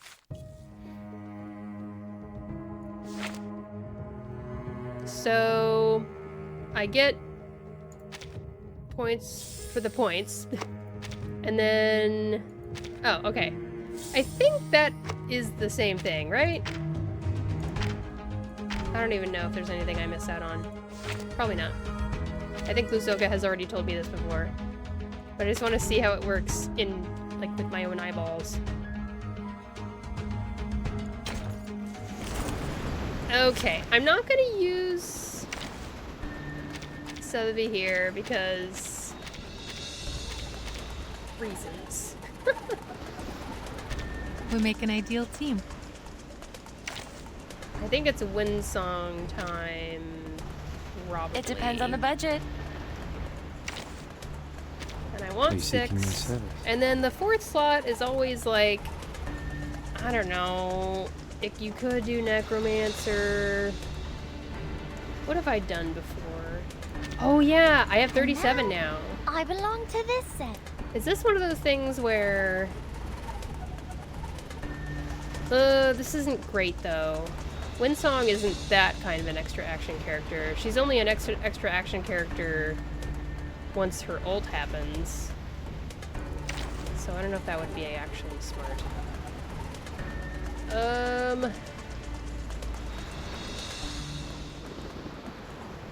Sold? Maybe? Time for treatment. That could be an interesting pick. Anything that's like obviously better? I mean, we could do Lucy. Having the ramping damage is really nice. And we have Anjo Nala now. But I don't really need her... Like, I don't get a lot of use after out of using her 2 incantations.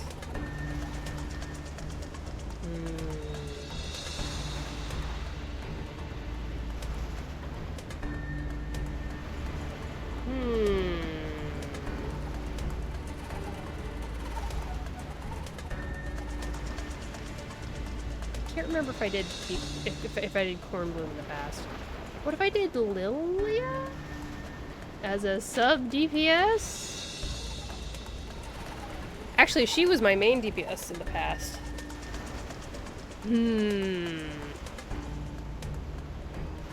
This is a curious... It's been a long time. How about Battery Lucy? check. Keep the sample. It just makes me feel like it's a strong team if I have Lucy on here. And 6. And Vila. Okay. Let's go, team. Admire your courage. Let's see how good we can go. We can do this. Loading. A good point. Sharp fang. Benefit from reading. Eliminate target. Taking another look.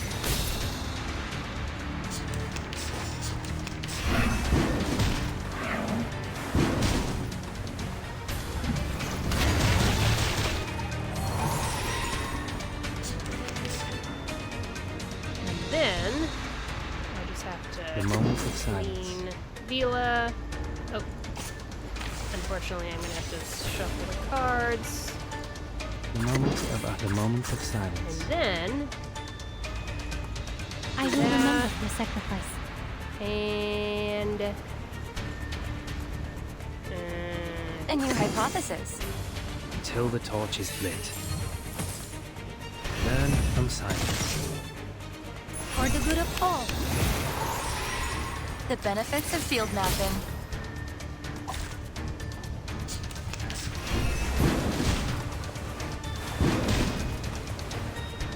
what teams are you guys using for this boss? Let me know.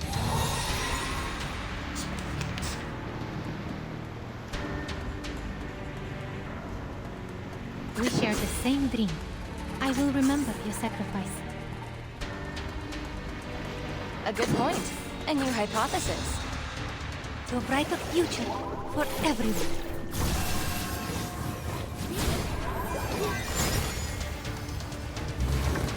Heart scale. Calculating distance.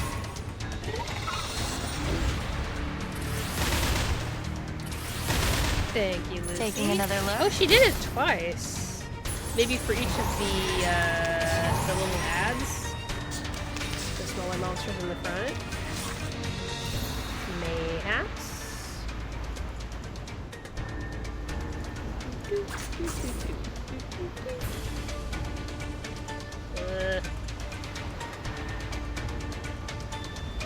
Charging.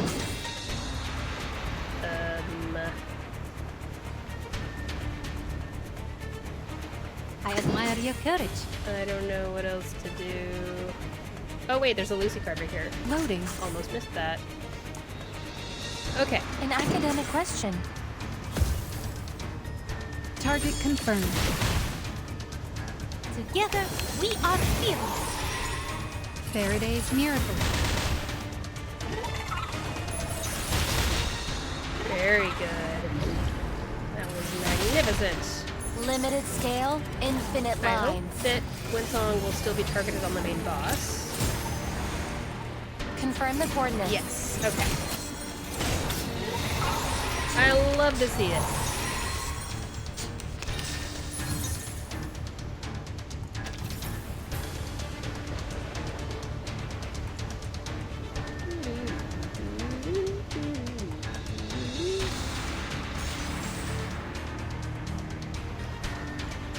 The moment of utterance. I will remember your sacrifice.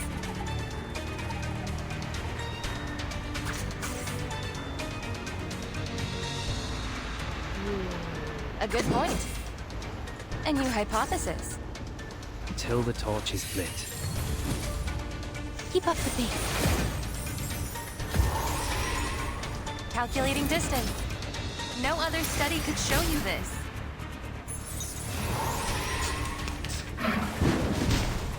I wish we could adjust the volume for the game during fights, just like an Honkai Star Rail. Because this is the kind of fight where I would have preferred to have some of my own music playing. Too late though, I'm already in the fight.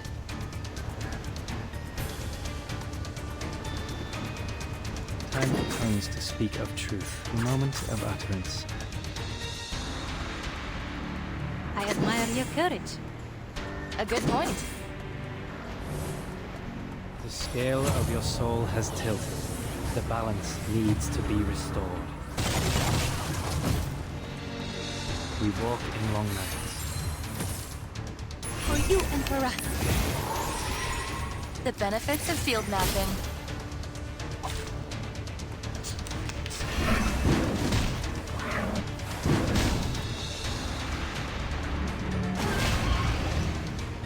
Already the boss is getting really strong. Ah! We share the same dream. I will remember your sacrifice.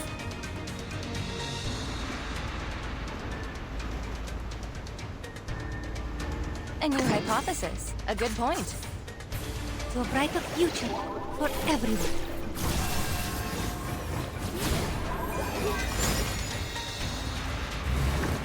I remember there was a time a few months ago when this boss was in Name's Bulletin, and I was really trying to do that crazy, huge, stacked up Winsong ult. And it was more difficult than I thought. Liam!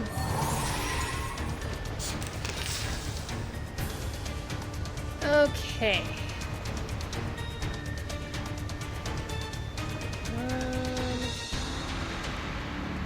I guess I could just have The 6 moment do of this silence. The moment of twice. utterance. Sure.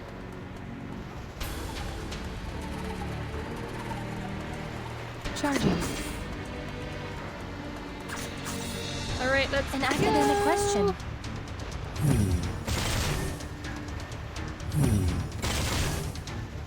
The light that illuminates all. Limited scale, infinite lines. Calculating distance.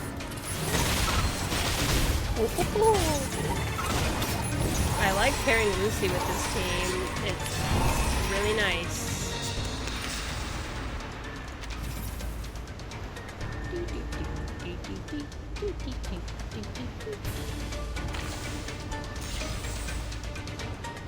Time for tongues to speak. Circuits functioning properly. Wait, hang on. Once more. What? Come on, Vila! Why you gotta do this to me? Whatever, I'll just not Circuits bother functioning with it this properly. turn. It's okay. I don't need it. It's fine. It's fine. Actually, Time to turn this, to the moment and of this, silence. Circuits and then functioning properly. this, and A good point. The scale of your soul has tilted. The balance needs to be restored. Learn from silence. I, Robot, Child of Science. Thank you again to everyone tuning in today live, or those of you checking out the VOD. Appreciate you. The benefits of field mapping. Hope everybody's having a decent day. The sun has finally gone behind the hill. That was it for my sunshine for today. Oh well. The moment of utterance. Unfortunately, I'm gonna have to shuffle this. The moment of silence. The moment of utterance. I admire your courage.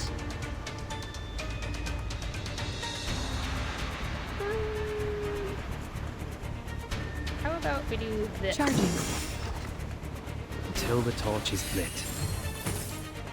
Benefit from reading. Sharp Fang. Faraday's Miracle.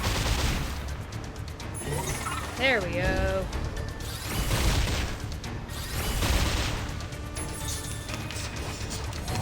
Having Lucy take down those stacks of the toughness is really, really helpful. I think this team might get me a pretty high score. I'm feeling pretty confident. I will remember your sacrifice.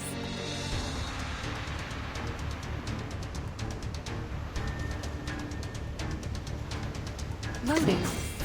A new hypothesis. A good point. Together, we are fearless. The light that illuminates all. Vila, I need your ult to come back up again. Taking another look.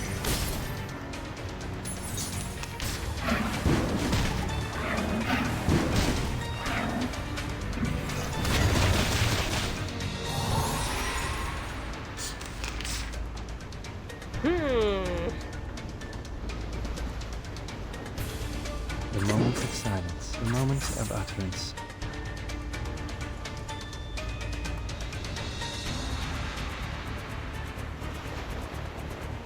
Charging. A new hypothesis. We walk in long nights. Barrage. The benefits of field mapping.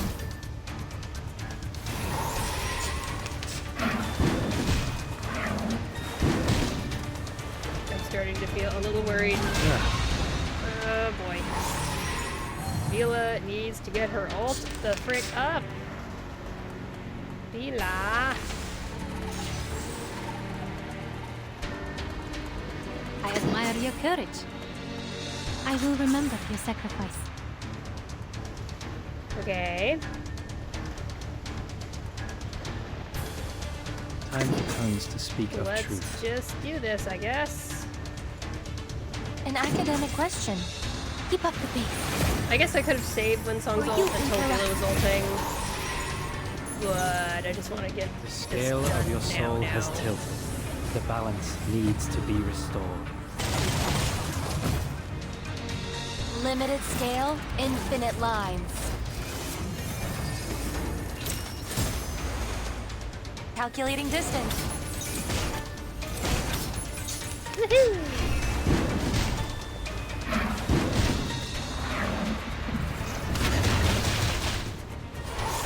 No problem. Now we have Vila's ult to clear all of that.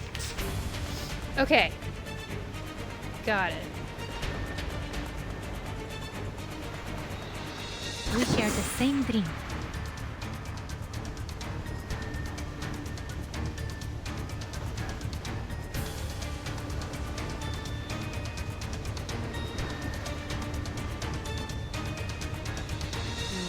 A good point. A new hypothesis. Allow me to double-check the battery To level. a brighter future for everyone.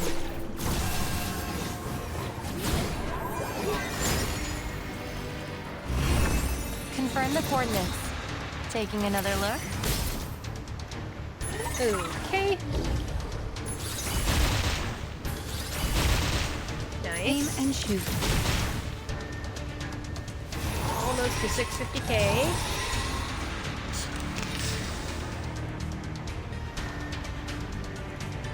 I admire your courage.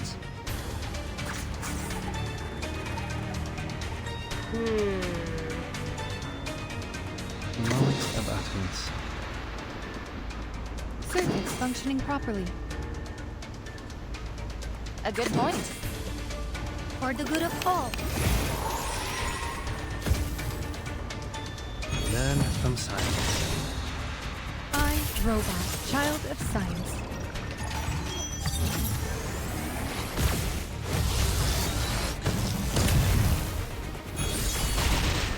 The benefits of field mapping. I love the damage. It is good damage. But we have to survive each attack. That's the key now.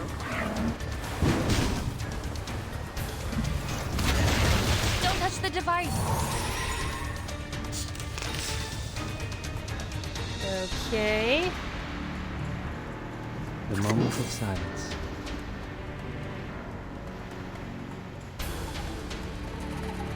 I will remember your sacrifice. A new hypothesis. A good point. Until the torch is lit. Hot here. Behold. Taking another look.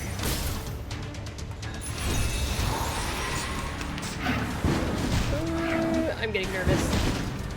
Oh, I'm getting nervous. Hoo, hoo, hoo. No! Vila! Vila!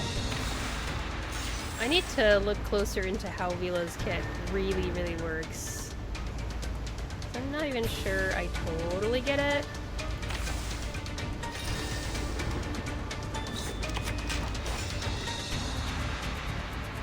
I admire your courage.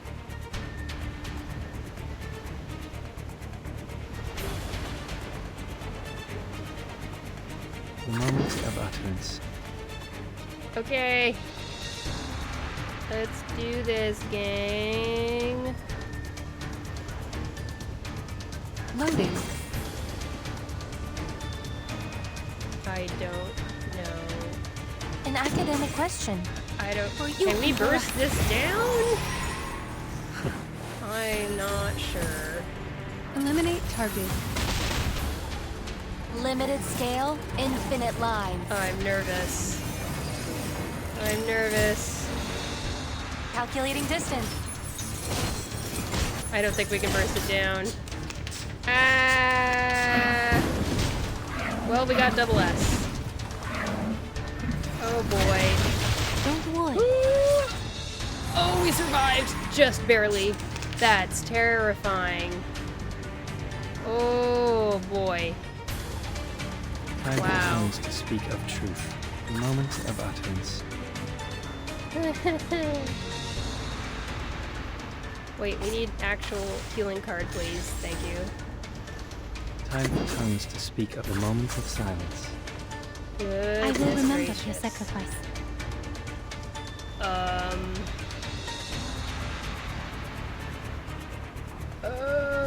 A good point. I don't even Scale of know. your I mean, soul even has though we tilted.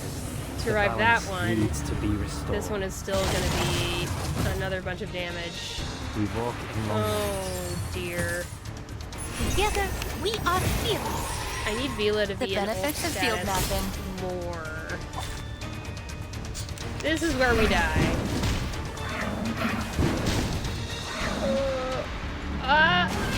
Bye bye. Ooh, duh. Oh. Oh, and also they froze us. I forgot about that part. I think I always forget about that part. I think that is a bad habit I have.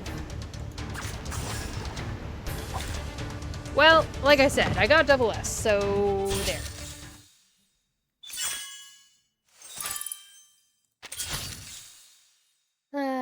It's like, I have this special connection with Maine's Bulletin. It's kind of what helped me get my start on Twitch, is I was playing Maine's Bulletin, and people were tuning into the stream and helping me out and giving me tips and stuff.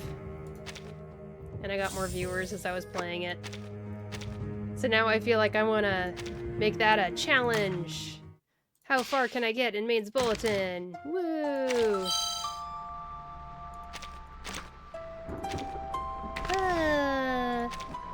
But some of the strategies out there just are too difficult for me to understand via chat, instruction via chat, you know? Oh hey, fight one battle in Maine's Bulletin. Get a Serpent Scepter. How nice. This artwork is so cute. This artwork is so cute, I think I'm just gonna leave it on the stream, because it's really cute. Thank you so much, again, for tuning in. Or for checking out the VOD. Appreciate you. Either way. Please, please, please take care of yourselves. Eat some food. Make sure you drink some liquids of some kind. Check in with yourself on what your needs are and all that. And I hope to see you on the next one. I'm probably going to be doing Infinity Nikki tomorrow. And then after that, on Saturday, I'm looking forward to collabing with Decaf and Vidya for some Reverse 1999 character side stories. That'll be cool. Awesome and cool and stuff. So yeah, I'm gonna say goodbye to the recording here. Bye-bye, recording! Alright. And for now, let's say we go see if there's anybody we can raid.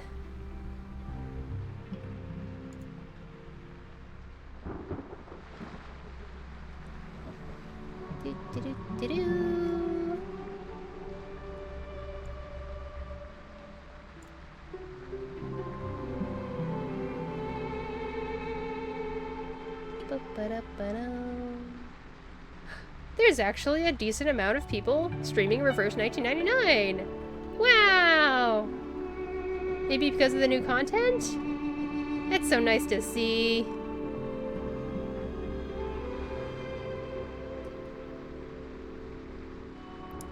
Oh my goodness. How about we raid this person who is back to streaming after getting over COVID? Goodness. Alright. I wonder where they are at in the story. Oh, I think they might be further in the event story than me, so just keep that in mind, okay? So if you want to dodge spoilers, just keep that in mind. No obligation to follow the raid if you don't want. And, yeah. Thanks again. Hope to see you in the next one, okay? Bye-bye.